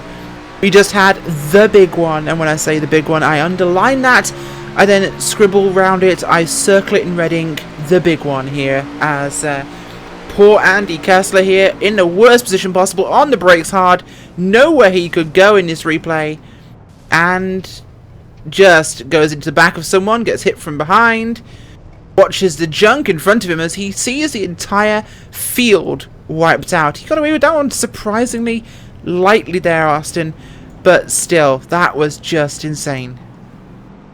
Yeah, and remember what I was saying earlier about with the way these guys have been driving, they may not have as many cautions later down the road because there won't be many of them left. And there you have it. I think that's the prime example. And there's no way that we want to see this happen, but for some drivers, this is going to be really helpful for them to get maybe one of their first wins ever in this series. This is part of the racing here at the Superspeedway Cup. This is not normal, especially with as big of a wreck. I mean, we see some big wrecks, but I don't think we've ever seen one that large. I mean, we might have to go throughout the record books, especially for that early. They just couldn't do anything about it. But that might be like I think, Austin, an LSRTV record at this point. I think, Austin, what we need to look at here, what one of the guys on the YouTube chat right now, MN Dude, said, "Man, never thought I would ever see a crash this big in sim racing." And you know what? He has a point. We've seen these sort of wrecks, of course, in the real NASCAR Sprint Cup, now the Monster Energy NASCAR Cup. We've seen these sort of wrecks happen at the Superspeedways where the pack is so condensed under racing conditions this happens, and we see a big one like this. But in sim racing, we rarely see this because the field does get spread out faster, of course. And this was off a restart. The field was packed up. We just got possibly the most realistic Daytona crash we'll ever see in iRacing. I think one of the biggest things, and you hit on it, and I just want to go a little farther, is the fact that, one, that was actually the most jam-packed restart we had. Like typically the first 10 or 15 cars would get their little boost, and then everyone else behind them would kind of catch up later. Everyone was there. Then the fact that you can't see the car in front of you, you can't see the guy in front of you, like what they're seeing. What you see in front of you is the rear bumper. So if you're looking at Corey Henry, all you see is Taco Bell. And then if you're looking at the driver in front of him, all you see is the Ford logo and Hippie's Paint Shop. So at this point, you have to think to yourself as a driver whenever you get these restarts, you have to bank on that not happening sometimes. With the lights out the pace car, we're going to go one to go this time, but almost every single driver has some kind of damage about fifth on back. Well, we're going to go through your top 10 now because it's completely changed, folks. Glenn Hedrick leading the race here. Shane McKeach on the outside of row number 1. Brandon Cruz Monsalves in third place with Josh Hanna on his outside. Gary Champion, Scott Warren, Dwayne Cooper, Corey Henry, and Joel Wood with Ray Rittenauer in 10th. This has completely changed the race here. This has been insane, and we're going to go back to green this time by Austin. I don't know about you, but I am still shocked for words as we head towards turn number 3. Yeah, when we talk about Daytona, we do talk about the big ones, but that was, once again, just absolutely astonishing, I'd have to say. Going back to green, that was our 6th caution of the night. We have about 40 laps to go, about 52 minutes to do it. I think we can. I think they will. But we only have 20 cars on the lead lap, which 4 of them just got a wave around, and about half of these cars are damaged, and they're not going to be able to hold it with this top groove. What I will say is the guys who are racing, they haven't been up here before. Like, look at Gary Champion, Josh Hanner, Brandon Monsavice. Some of these guys haven't been up here as the Pacer car's about to go down pit road. Certainly is. Field under the command here of Glenn Hedrick as we get back to racing here at Daytona. 21 car out front here after what has been one of the biggest crashes we've seen in sim racing, and he has nose damage. 28 car Shane McKeach on the outside might be in the catbird seat here, Austin, as we get back to green flag racing. He's clearly going to clear Glenn Hedrick and will be able to drop down, or will he pull the 2 with him? Yeah, look at the 28 car. He's coming off a rebound of a blown engine which we don't really exactly know why. We'd say he was overheating, pushing, and then look at that 2-car. Josh Hanner has not been up here all day. Started in 6th, went to the back, and this is the first time we've seen him since, doing a really good job, taking advantage of a lot of other people's demise at this point, and they're just taking off. Look at the space they have between themselves and the guys behind them. This may turn into a little bit of a tandem race at this point. If some of you guys aren't careful, as you're seeing them be very racy behind them, as you do see the 76 Scott Warren, he does get in single file line to get around the 21 car. He appears to be damaged on the inside line. He's only holding these guys up. The 21 car, of course, there, Glenn Hedrick has cost them quite a lot of speed on the inside line, and they've all dropped back here. 28 now with the 2 of Josh Hanna, Scott Warren. The 28 car trying to pull in front of people, trying to get someone to work with him. Nobody wants to work with your broken car, Mr. Hedrick. And they're all going to try and find a way to not be pushing you. They've all seen how slow that car is, and unfortunately he will get dropped like a hot potato. He'll have to try and pull down in front of the 18. Will the 18 be able to ditch him? I'm guessing that's a no from the 18, as Gary Champion will go to the low side. Single file racing here at the front, as he's going to drop back behind the 18 cars. He pulls up again. Yep, I think he's realised his car is damaged and he cannot stay with these guys. We'll have a little bit look back here, actually. 98 car Andy Kessler, he's gone high in turn 1 right now. He's racing here with Rodney Wofford and the 20 of Derek Wood. Derek Walker, actually, not Derek Wood, I apologise. There's those 2 cars, they're moving forwards here, Austin. There's a good chance they could get back in the top 10 here if there's any luck. Yeah, and some of these guys are going to have to kind of bank on that. You're seeing Daniel Holloway getting pushed by, it looks like a couple of, or not Daniel Holloway, the number 4 car of Garrett Atwell. He's being pushed by Rod Flatt in the lap down car in that the number 10 car. So you kind of have to find your friends where you find them too. Because whoever's in front of you and has a good car, regardless of whether they're lap down, they can help you out. Plus, Rod Flag's looking for that lucky dog if the caution does come out again, so which I don't think these guys are hoping for. You're seeing this big pack up front. It's starting to formulate here, and this is when in about five or so laps into a run, that's when we do start to see this pack start to come together. But whether these guys are going to be as packed as they have in the past, I can't really say. But there's not as many cars on the inside line as there are on the outside line, which is pretty surprising. Is we're going to see that change here and there. But look at that 4 car. He's going up and down the track, just trying to get whoever has the most draft. He certainly is. His new leader for the first time tonight, Josh Hanna, leading the field here at Daytona. As we have a very dense pack here at the front of this race in Austin. Let's not forget, those cars were not taken out in our big one tonight a few laps ago. Pretty much everybody in this field now has only got 1 fast repair. Or sorry, no fast repairs left. If we get another caution, these guys have to be very careful, as it is all on the line from this point forwards. And right now it is Josh Hanna with Shane McEachin, Corey Henry, Scott Warren, Gary Champion, Garrett Atwell, Brandon Cruz-Gonzalez, Daniel Holloway, Joel Wood, and Rodney Wofford, your top 10. Rodney Wofford getting back in here as he pushes with Derek Walker, the 20 car. Those guys catching your lead group very quickly here as a car does pull down onto the inside line. That's the 22 car, actually, of course, that's Brandon Chaburko. His car coming out of pit road finally after the damage repairs from his earlier incident. He's got a good chance of maybe making some laps here if he has an opportunity, but he's scored 12 laps down. It'll be a very long time before he can make a spot. Yeah, you're watching these guys at the back of the pack. The top 10 is that first group, it looks like, or top 11, I should say. The 20 and the 7 are right rooting for the caboose here, and there's a little bit of space in between them, but the guys up front, at the very front, you're seeing, looks like the number 4 car. He's peeking out, trying to get a chance for the lead here. That's going to be not Josh Hanna, it's Garrett Atwell in that Nike car here on the outside. But you do have to wonder, there's not really any big formulating lines or anything. I think these guys have realized that they still have 34 laps to go before this one's over, and another caution only really hurts the chance of getting a really good finish based on the pit stops that are coming. And that's something we haven't been able to really talk about all day as green flag pit stops because of the number of cautions. Basically, this is a half a Daytona 500, so you would assume that they'd be able to come down pit road a couple times and get some service. So they'll be able to come down one more time under green flag conditions if they stay here. If they have one more caution in the next 5 laps, that would basically end that. But, the way these guys are driving, it does seem like they are going to make it to that mark. But look at that 20 and the 7 car. They're going to thread the needle. Maybe, yeah, they're going to try it.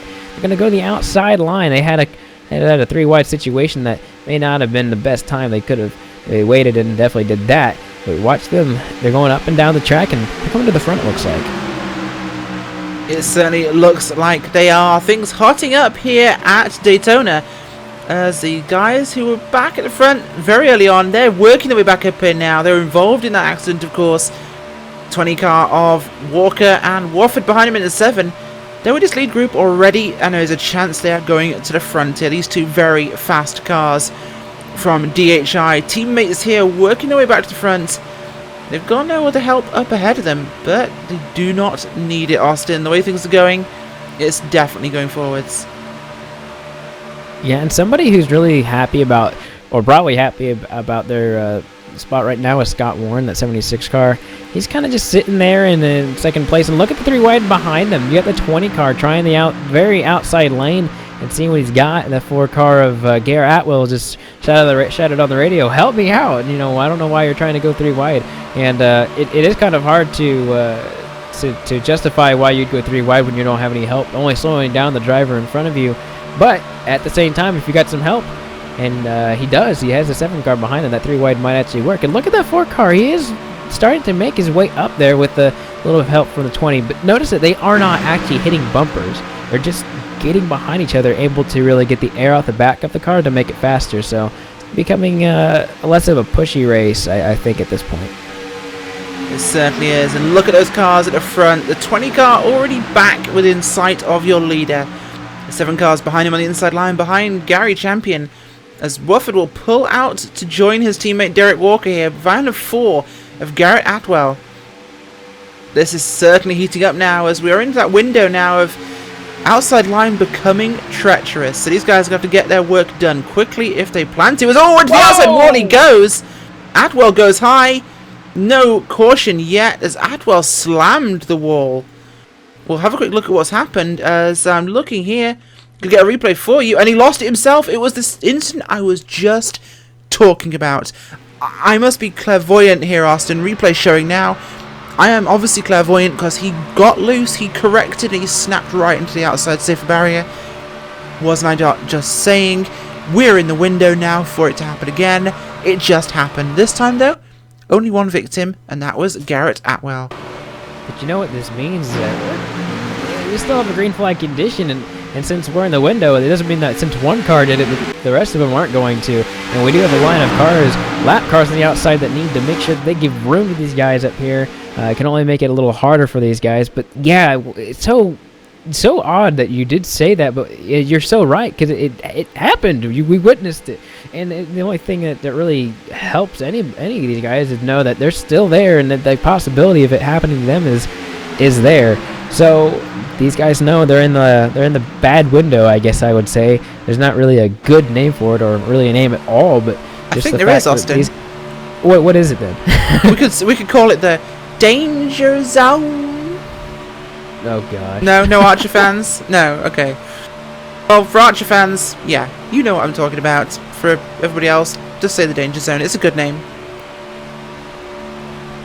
I'm being told off by our producer right now, as Cisco Scarabuz is telling me off here in the booth. But Shane McEachin leading from Derek Walker, Scott Warren and Rodney Warford, Gary Champion, Brandon Cruz-Monsalves, Joel Wood, Daniel Holloway, Josh Hanna, and Corey Henry.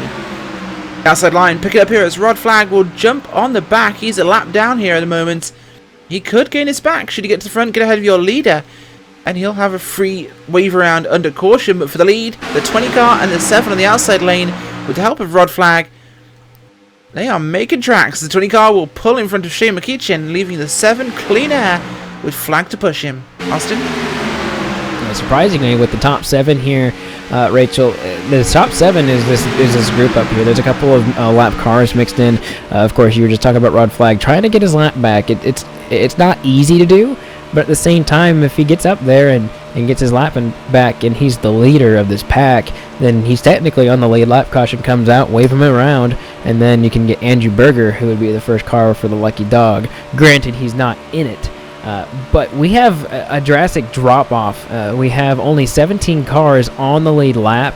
We have just about 7 cars, like I said, in this top group, and then with the second group, there's only about 5 or 6 of them. That's the top 13, and then you have 14th through 7th that are spread out pretty equally, about half a second each.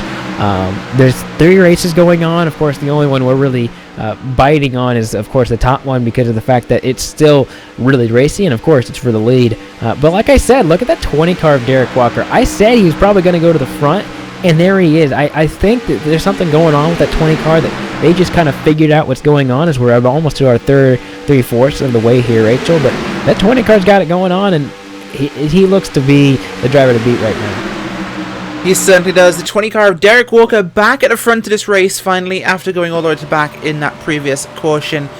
Fast repairs done on his car, and they are running well again. Got to be a favourite for the race tonight, Austin. Shane McEachin also really got to be a favourite. So has the 7 of Wofford. These guys all really in contention here. Cars we know can win.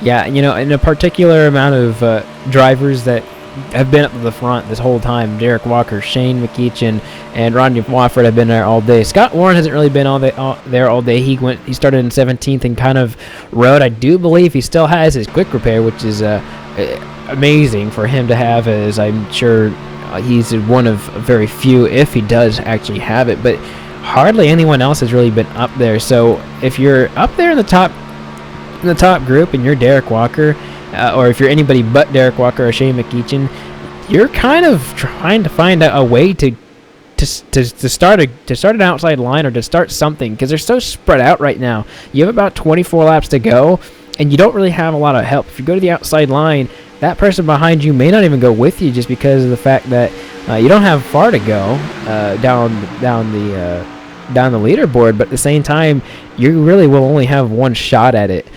So I think these guys are going to be pretty conservative until it gets down to the last 10 laps, and it's quite possible that we see these guys run single file for the next 10 or so.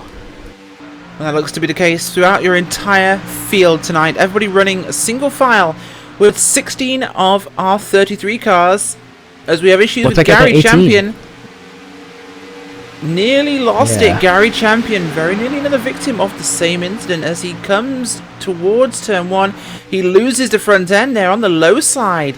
That is a new development, Austin. He was on the low lane heading into the corner, and he still lost the front end. So running longer. Of course, we haven't run this long before in this race tonight, so could well be that, of course, the top lane gets loose first, but it will come down to the bottom side. What will we see from your leaders? This has got to be a bad omen. It could happen again, and nowhere could be safe.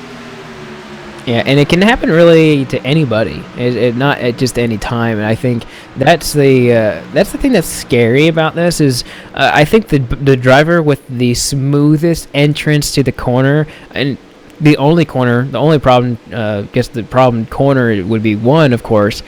You just got to be as smooth as possible. Any super quick, super fast movements in either direction are going to get you into that bad shape. So still looming presence. It's almost like we kind of forgot about it, but it definitely is still there. And the thing is that he did overcorrect, but with only 2 drivers behind him, he was able, the drivers behind him, first of all, did an extremely good job of not running into him when he did lose it. But look, he's back up there again. So it's not that bad for any of these drivers to have it and not actually get any damage. The thing I'm worried about is if someone has that issue, that they actually overcorrect too much and get collected into the wall and then come right back down. Then we'll have another caution, probably our last one, if it does come. But at the same time, these guys, if it does happen, they have to get that.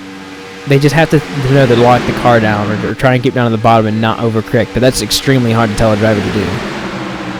It certainly is. And folks, we just hit lap number 80, and we have more than half an hour to go before this race will be called time. So we're going to make it to the end here on laps.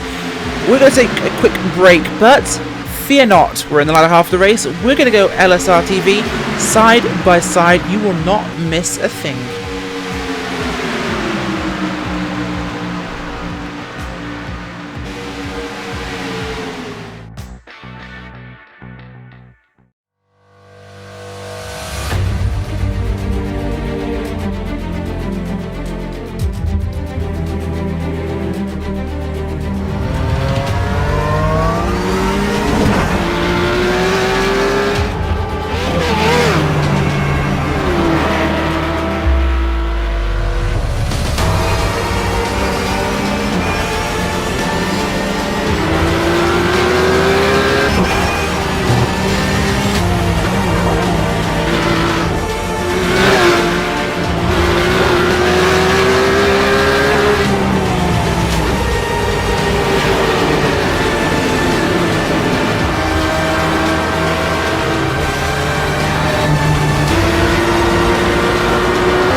Welcome back to LSRTV here at the Superspeedway Cup race here, round number 3 at Daytona.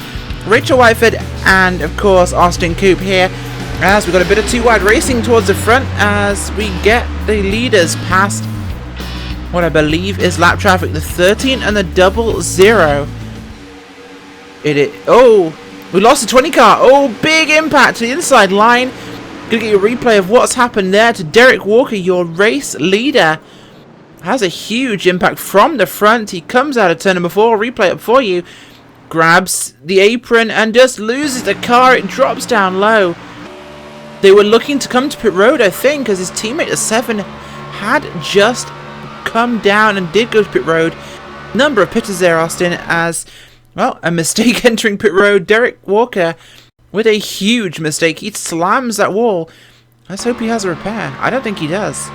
No, otherwise he would have used it already, I think. So, out of luck, really. But the only nice thing about it is that it happened right before he got to pit road. So he probably has required repairs, and sadly, my pick to win the race is now come under the plague of having a mishandling car as he did. I think it was more of his doing, and something he's going to be kicking himself for later.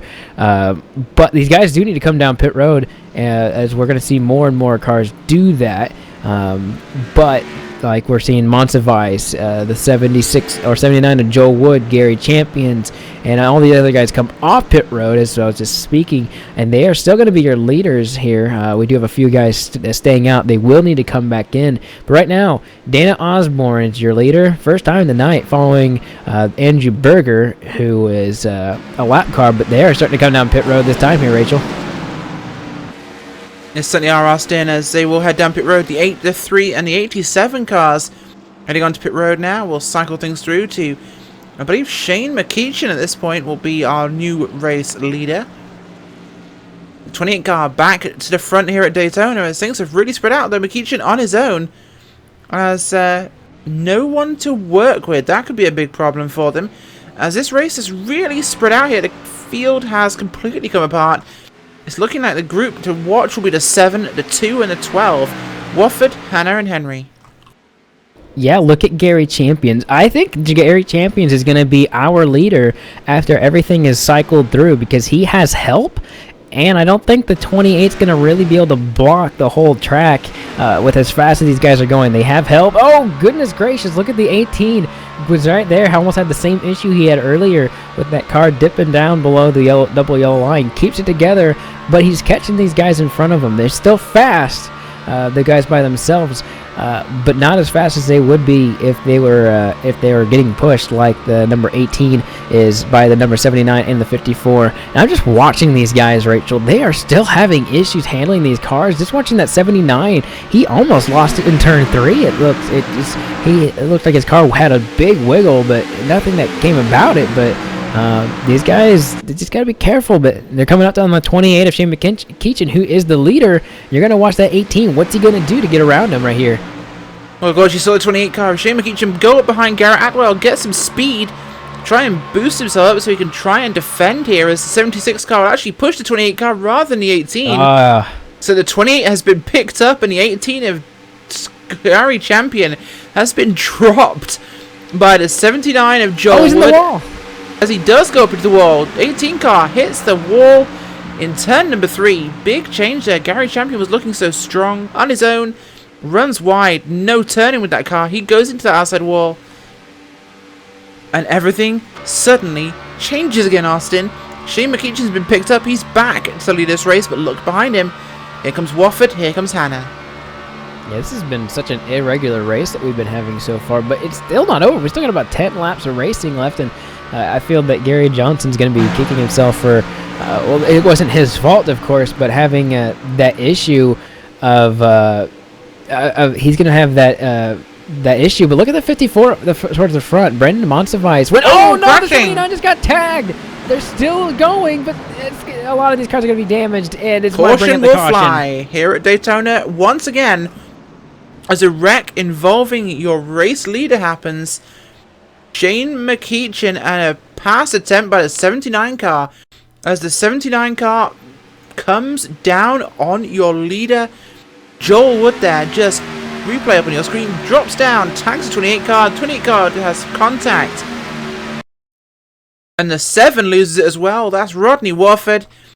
That's the last of the DHI cars is out here, as I believe they've all been involved in this one. Big junk here in turn 3 and 4. And once again, Shane McKeachin, the only guy who really survives here, Austin. Yeah, I think he has a lucky number 7 or some kind of loaded die in his car, because he has escaped a lot of things in this race, including a blown engine. Now, he will have some front end damage that he's going to have to get looked at, possibly. So he may have to come down pit road, but at the same time, he's still the leader, and if he wants to, I'm sure he'll stay out and maybe even just see what the car can do for him. There's not a heck of a lot to lose. There's only 11 cars on the lead lap right now, and if one leader stays out, that's going to stay it's going to go to 12 cars in the lead lap with Glenn Hedrick with a very good-looking car staying out there. But I can't even. It looks like we've been through a short track race here, Rachel, with as bad as these cars have been mangled tonight. They've been great racing, of course, throughout the entire night. But you're going to see a lot of these drivers start to come in. Looks like the 28 is going to stay out and keep his position. I don't know how it's going to help him, but he's going to keep leading laps and stay out there, maybe trying to get that win. It certainly looks that way, of course, and got to say, Austin, and on behalf of this series here, the Superspeedway Cup, this race is definitely the exception from the norm. We normally never see a race with this many cautions, this many wrecks. Normally the standards here are phenomenal. These guys are some of the best Superspeedway racers we have here on the service, and they do it very well. Unfortunately, from what we've seen, the vast majority of our cautions tonight are being caused by a very loose handling setup here in this car. Of course, it's a fixed setup they're running. They're all running the same car, basically. There's been a problem going into turn number 1. The car's not turning, it's getting loose, and it's spinning out. That's caused the vast majority of our problems. We've had, honestly, 2 unrelated cautions as far as this goes. 2 non-related cautions out of possibly 7. So if anything, it has been a clean race, barring a bad setup on the car. So I want to defend the series. These guys are normally the best of the best. This does not happen. Yeah, not typically. I've broadcasted this series in the past and also been a huge fan of it before I was even on iRacing. So I know that these guys... I'm not saying it's an off night because it's still great racing. I mean, it's still there and it still will be there. But the cautions are a little higher. But at the same time, we do have to think about that there's just a lot of competitiveness in this series. And that's a lot what this is coming to at this point. It certainly is, and we've actually got a driver to chat to. We've pulled him aside, we've dragged him up here to the booth, and it is the driver of the 88 car from Chicken Wing. It is Mark Jorgenson Jr. Mark, this has not been your night. Oh no, yeah, the last couple weeks haven't been really too kind to myself, but no, this week, I think for the longest time we've all complained about, wanting to run a looser setup. All the other sets that we've ran in this league has been really, really tight. I think you got your wish. Yeah. I mean, the car was running good, but you kind of got around, some bad guys there at the early going, kind of losing it all on their own, and Collect Me kind of ended my night, well before the halfway point. It is what it is, but we'll Mark, be back next week. From what we've seen, obviously you've got the feel of the other guys in the field tonight, but from what we've seen out of the 7 or so cautions we've had so far tonight, 5 of them have all been the car as it transitions to the banking in turn 1, the front end just goes away and the car just turns down the track. And it's happened almost identically, Austin, and you'll agree with this, it's happened identically in 5 of those 7 cautions that these guys have just lost the front of the car. I mean, is this something you've noticed? Have you felt the car being particularly light in one?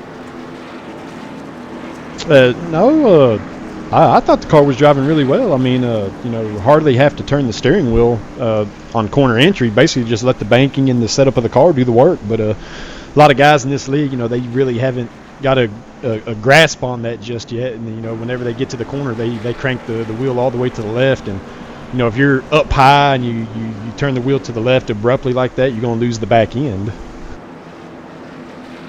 Well, that's certainly something that could be happening. Of course, it is the front end that's going away in these cars we've seen so far tonight, but the same applies from what we've seen. Obviously, you're out of the race for tonight, but you are going to be back next week when we head out to Talladega in Birmingham, Alabama. Is this going to be a chance for you to try and get another win? Of course, you are after the points here. You were locked into the chase, but points mean prizes. Do you think Talladega perhaps is a track you do better at? I mean, for the longest time, I did really well at Daytona. I won a lot of races over here at Daytona, and for the past couple seasons, Talladega seems to be, a good track for myself. But it doesn't matter what track I go to. I mean, obviously, the 88 car, I'm going to try everything I can to get to the front, try to lead as many laps as I possibly can. Hopefully, I lead the last one, and yeah, I think I can definitely come back strong at Talladega. I'll say that. This season, I think Talladega is my better track, for whatever reason it is. I seem to do really well over there. But then again, last weekend I got wrecked out also. So looking forward to it. Well, best of luck for next week. Thanks for joining us up here in the LSRTV booth. Mark Jorgenson Jr., driver of the 88 car for Chicken Wing. Have a good one, and thank you for joining us. Thanks, Rachel. Thanks, Austin. Cisco. Well, Austin, we're going back to green this time by as we head here out of turn number 2. We got 8 laps to go as the clock counts. We are going to make it by time. 8 laps. Now you've got to go. 8 laps also puts us right in the danger zone for another of these incidents. Will we get to the checkered flag? Or will we have a yellow to end the race?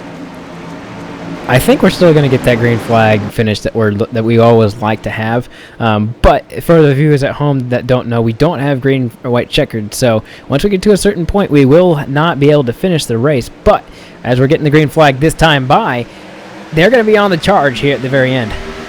They certainly are. And look who's coming from a lap down.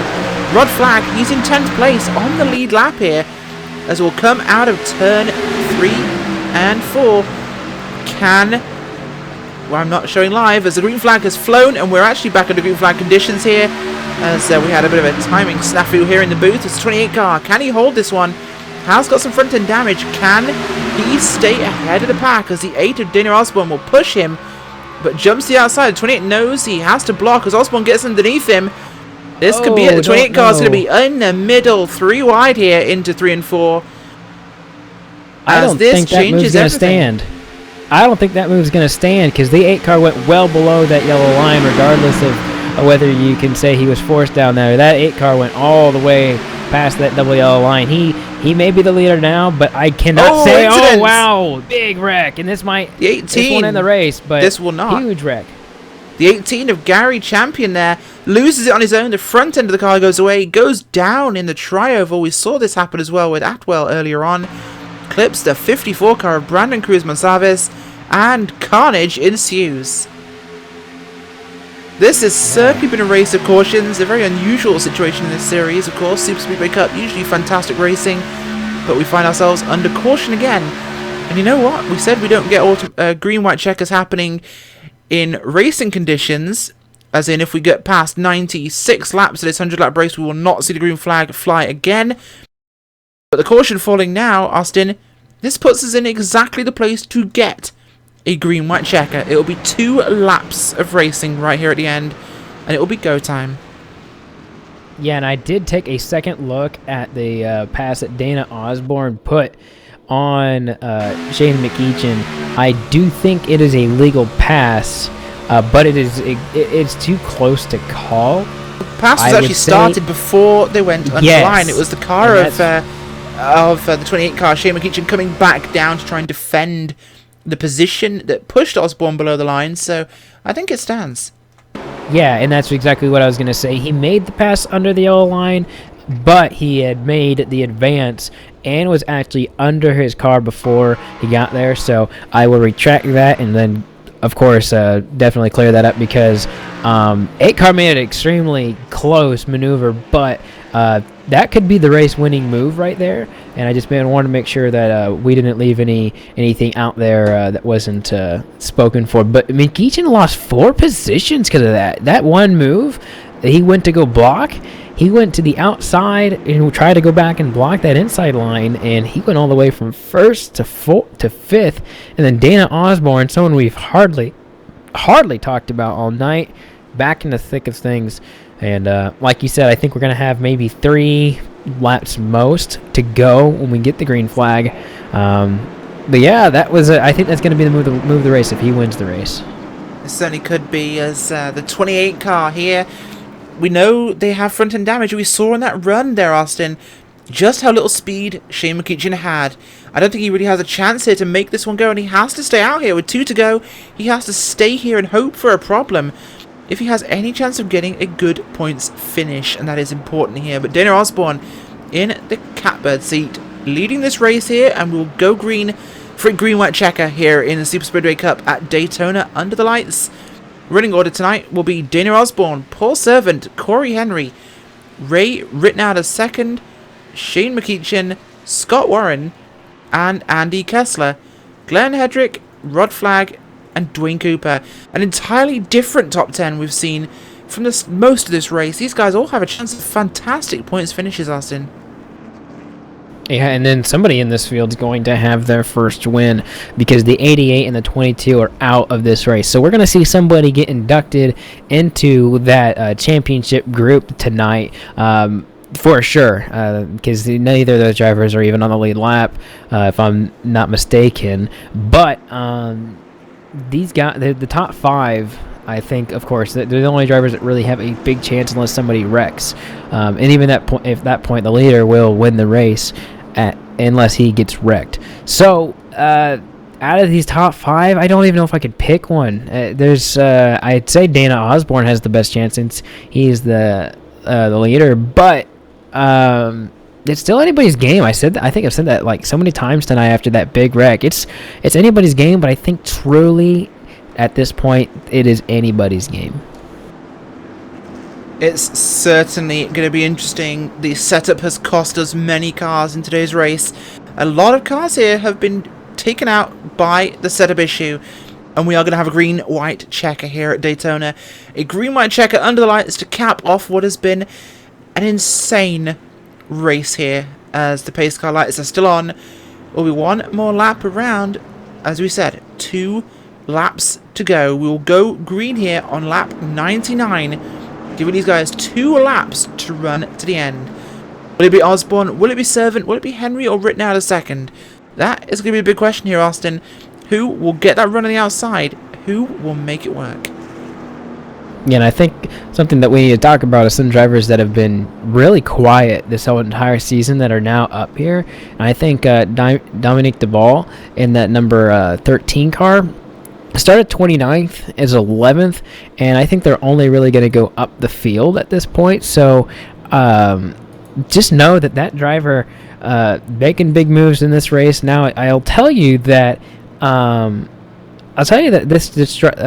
of these guys, they're not used to being up here because a lot of the big hitters are gone, but at the same time, they still have the same drive to win this race as everyone else does. So people that are not typically up here really want to win this race. And give a shout out to our own Andy Kessler. He's in 7th right now. Been in 2 accidents at this point, so just shows you that you're not out of it till you're out of it. So look at that driver. Look at Rod Flagg. Went an entire lap down, still in 9th place. So some of these guys, they still got something going for them. They certainly do. And as we're going to go to 1 to go, this time by the stripe. That safety car will head across the start-finish line. The lights will go out, and we will form up 2 wide. Front row will be Osborne and Servant. Row number 2, Henry and Rittenhouse second. Row 3, McEachin and Warren. Row 4, Kessler, Hedrick. Row 5 is Flagg and Cooper. 6, Berger, Dyball. Hannah and Woodford is on row number 7. Holloway, Basilla the third. Row number 8, Bassini, Atwell. Row number 9 and row number 10, Champion and Wood. 19 cars in the lead lap. 2 laps to run, Austin. It's put up and it is shut up time. 2 laps to go. Green-white checker here in the Superspeedway Cup here at Daytona International Speedway. Under the lights and full moon conditions, things have been crazy. What's your pick? I think the number 8 car. It's hard to beat a leader at a super speedway and to get enough speed. Now, the one way that the 8 won't win this race is if the 12 hooks up with the 3 or the outside gets a big push. But the leader has to control the restart, and so in 2 laps, I find it very, very difficult to beat the one who gets to decide when you go. So you got the 8, the 12, the 28 on the bottom. Remember, the 28's just had I think a lucky feather or something in that car, just hanging out with them. So possibly that the 28 car's got something for him, but unlikely. But I think it's going to be somebody on that bottom line. The top side, I think it's not able to gather enough, not be able to muster enough energy until like a couple laps in. So possibly in that last lap, but I'm saying the 8. Pace car will pull down pit road for the last time tonight. Field under the command of Dana Osborne as green flag will fly here at Daytona. We are racing, and it's a good start by Osborne, but the outside line is hooked a little better. But the 12 gets a good run here. Corey Henry going to get up to the 8 and give them a push. 3 and the H7 are hooked up on the outside there. Paul Servant and Ray Rittenhouse second, getting a great charge here. Gap behind them to the 76 car. On the low side, the 28 can't get hooked up. The 2 cars will not compete with the 3 or 4 or 5 on the outside lane. It's looking like a stronger run, but down goes the H7 to push the 8. The 3 left on the high side. Osborne will clear the 3 into turn number 3. And the white flag will come out this time as the 76 goes sideways across the track. That's going to bring the caution out. It's over. And that is the race, ladies and gentlemen. We have a new winner this season. Dana Osborne will take the victory here at Daytona. It's the first race back in the series as well this season for Dana Osborne. First race back and a victory. Austin, could we have predicted this race? As good as I can predict the weather there, Rachel, so no. This is I think one of the most unpredictable storm of a race, I'd say. But in the end, I think it's still one of those things where we're on the white flag lap, so they still have to go and make sure they complete the lap. Of course, they can't pull a Mark Martin, but Dana Osborne, all they got to do, go across the start-finish line, they win the race. But I still think sometimes you do have a little bit of luck to draw in these kind of races, but a combination of luck and skill does get the job done, and nothing to sell the 8 short of any skill here, because it still took a lot to keep that car into one piece after all this was done. And I'm curious if that 8 has a... Well, Austin, we're just showing right now curious. the replay. We just showed the replay for you on the screen there of what happened. And the 28 just tags the back quarter panel of the 76 car. That's what caused that caution. You never... Well, one of the rules of Superspeedway racing, you do not push when you're not level with the bumper. 28 did that, and it's cost the 28 the position, and it's cost us a green flag finish here. Daniel Osborne, though, will come across the line here on lap 100. Lap 101, Osborne is your winner. Corey Henry in second place, rewritten out of second in third. Paul Servant in fourth place. We're going to go to a quick commercial break. We'll be back with post-race results and interviews, so stay tuned. We'll be back in just a few moments' time.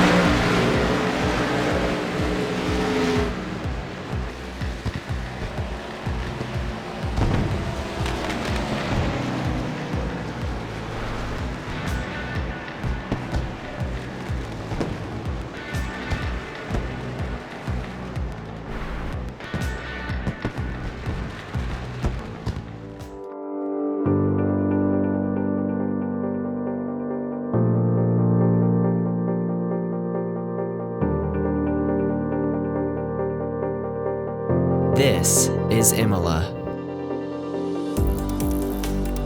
Once part of the Formula One World Championship calendar, this historical track, named after Enzo and Dino Ferrari, hails from north-central Italy and has been subject to numerous revisions since it was founded in 1953.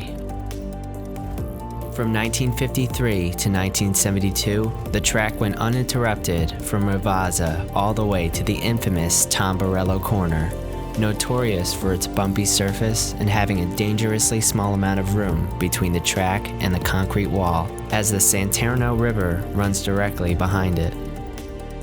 From 1972 to 1974, 2 chicanes were added in an effort to slow drivers down: the Variante Bassa, lower chicane, and Variante Alta, higher chicane, situated at the top of the hill leading down to Ravazza, creating the hardest braking point on the track. In 1980, Imola made its debut in the Formula One Grand Prix, after organizers were engaged in a dispute with Monza. In 1981, Imola remained in the F1 circuit as the San Marino Grand Prix. The circuit was subject to constant safety concerns even after adding numerous chicanes. Tamburello Corner was especially dangerous, where a car crashed into the wall in 1987 and another in 1989. The tragic weekend of the 1994 San Marino Grand Prix shocked the motor racing world. Rubens Barrichello would survive a serious crash at Variante Bassa, but sadly, both Roland Ratzenberger and Ayrton Senna lost their lives that weekend. So in 1995, major revisions were made to the track layout. Tamburello Corner, previously taken flat out, was converted into a 4th gear left-right sweeper, and a gravel trap was added outside the corner. Villeneuve Corner was also made a 4th gear sweeper with a gravel trap.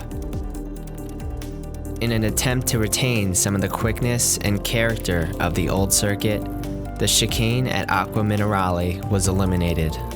Variante Bassa was also eventually removed to make way for a more modernized, longer pit lane.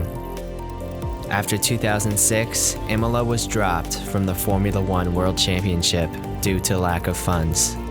Whether Imola will once again be a part of the Formula One World Championship is unknown. Today, Imola is home to the annual 4 Hours of Imola, part of the European Le Mans series.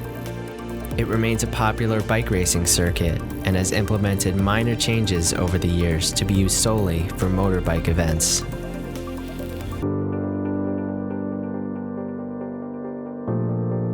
Imola is an important track in motor racing history. It's a track that yearns to be back in the spotlight.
So cool, yeah. Nate, what are you working on at the moment? So I'm working on the animation for the game. We're working on getting pit crews fully developed, and that involves a lot of moving parts. So I'm going in and making sure that each moving part can dovetail smoothly into the next one, so that when you pull in for a pit stop, it looks like the real thing, as opposed to a bunch of jumbled pieces that suddenly stop and then go and stuff like that. Yeah, that's so cool, but why aren't you working on the tire model? Nothing?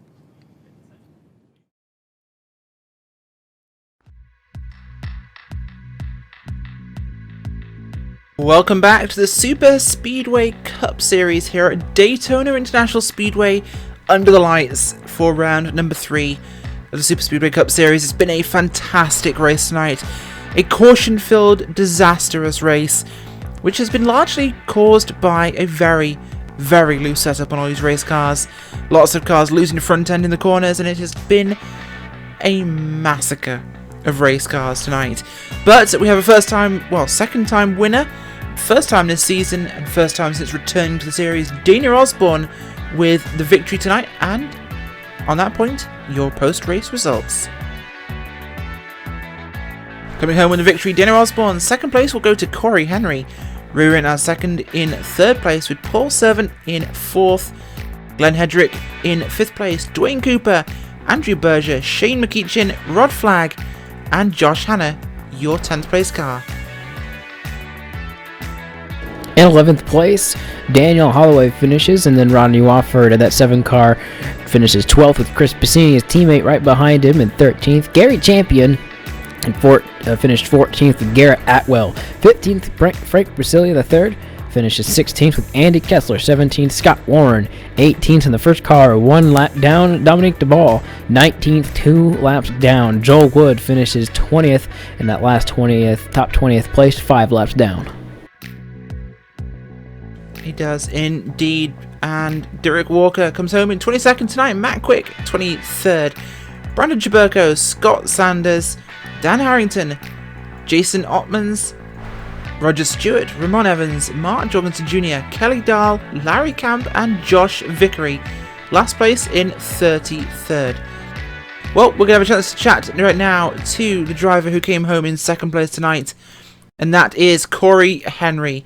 Corey, it's been an action-packed race tonight. Lots of cautions, lots of disasters, and possibly the biggest wreck we have seen in iRacing. Yeah, it was definitely an interesting night for anybody watching the race. It typically happens when we try out the looser setups, which a lot of drivers like, but at the same time, some guys just lose the handle on it, and it just creates chaos. Luckily, we got that one reset, though, to fall back on, so we can recover and get the race back up and going the way it should be. It certainly has been indeed, and great points in the bag for you, of course. Anybody like to give a shout out to tonight? I want to give a shout out to my dad, who's watching LSRTV on the big screen back at home. He may have went and grabbed Mom out of the bed too. Shout out to my grandmother Joy. It's her birthday today, so happy birthday to her. And I got to give a big shout out to all of my teammates at DHI, Hanner, Dirk, Greg, Chris, and Rodney. We all tried to work together on the outside tonight and get to the front. Unfortunately, with all the wrecks that we had tonight, some of us got taken out pretty early and left me up front all on my lonesome, but we had a good points night tonight. Came in on that last pit stop, got 4 tires, and I think we would have made a run at Dana. Just ran out of time with the late caution, so congrats to Dana on the win, and we'll take second and look forward to next week. Awesome. Well, thanks for joining us tonight. Corey Henry, who comes home tonight in second place. We do have standing by as well your winner tonight, Dana Osborne. Dana, a late run to the front of this one after a tumultuous race. You ended up at the front, you took advantage, and you held the lead until the final caution ended this one, but it looked like your car might have had chance to go to the checkered flag. How does it feel to picking up your second win in the series? It feels awesome. I'm still shaking. I mean, I just want to, my strategy, me and Paul, he's my teammate. I know y'all know that, but we just worked it and stayed in the back all night, and just there at the end went to the front, and it paid off. It paid off for me anyways. And I want to thank all them guys that was running up front there. We missed it all tonight. Absolutely fantastic, and of course your second win tonight, and that puts you in a great position for points. You're locked into the chase now, of course, and an opportunity to run for the championship. How does that feel? That feels awesome. That's the first, though, for me. Well, congratulations. Anybody you'd like to give a shout out to tonight?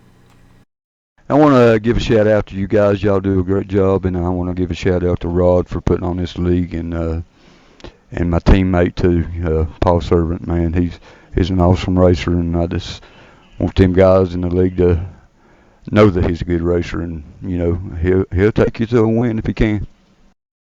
Oh, fantastic. Thank you for joining us. That's the number 8 car of Dana Osborne coming home today with the win here at Daytona. Thank you. Joining us next is Ray Ritnour the second. Ray, you came home tonight in 3rd place.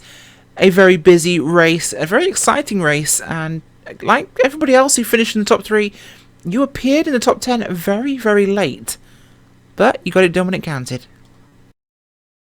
Yeah, we started up towards the front there, and I got loose early and went to the back, and pretty much from there decided to wait till about 25 to go to get up there, and just made a move there with one to go, and caution came out just a little too late. Well, you got it done when it mattered, and you got yourself a great finish there at the end. Of course, anybody you'd like to thank? Yeah, I'd like to give a shout out to my teammate Matt Quick. Unfortunately, he got caught up in a wreck early. You guys for putting on a broadcast, and Rod for putting on this leg. Well, thank you for joining us tonight. That's Ray Ritnour second, who came home tonight in 3rd place. And, well, Austin, your final thoughts on what's happened tonight? Well, of course, definitely one of those races where caution filled, but yet at the same time, I think a lot of these drivers learned a lot about what they want in a setup. So they asked for it, they got it. You heard Jorgenson talk about it, and I think next week we'll probably have a tighter setup, and we'll get back to the old-fashioned super speedway racing that we're typically accustomed to. We certainly will. And you know what? They got what they asked for. They probably didn't want it because it has been crazy. But from myself, Rachel Whiteford, and from my co-commentator tonight, Austin Coop, and of course our producer, Cisco Scaramuza, it has been a fantastic race tonight, folks. Busy, aggressive, explosive, but I hope you enjoyed watching. Thanks for joining us. Good night.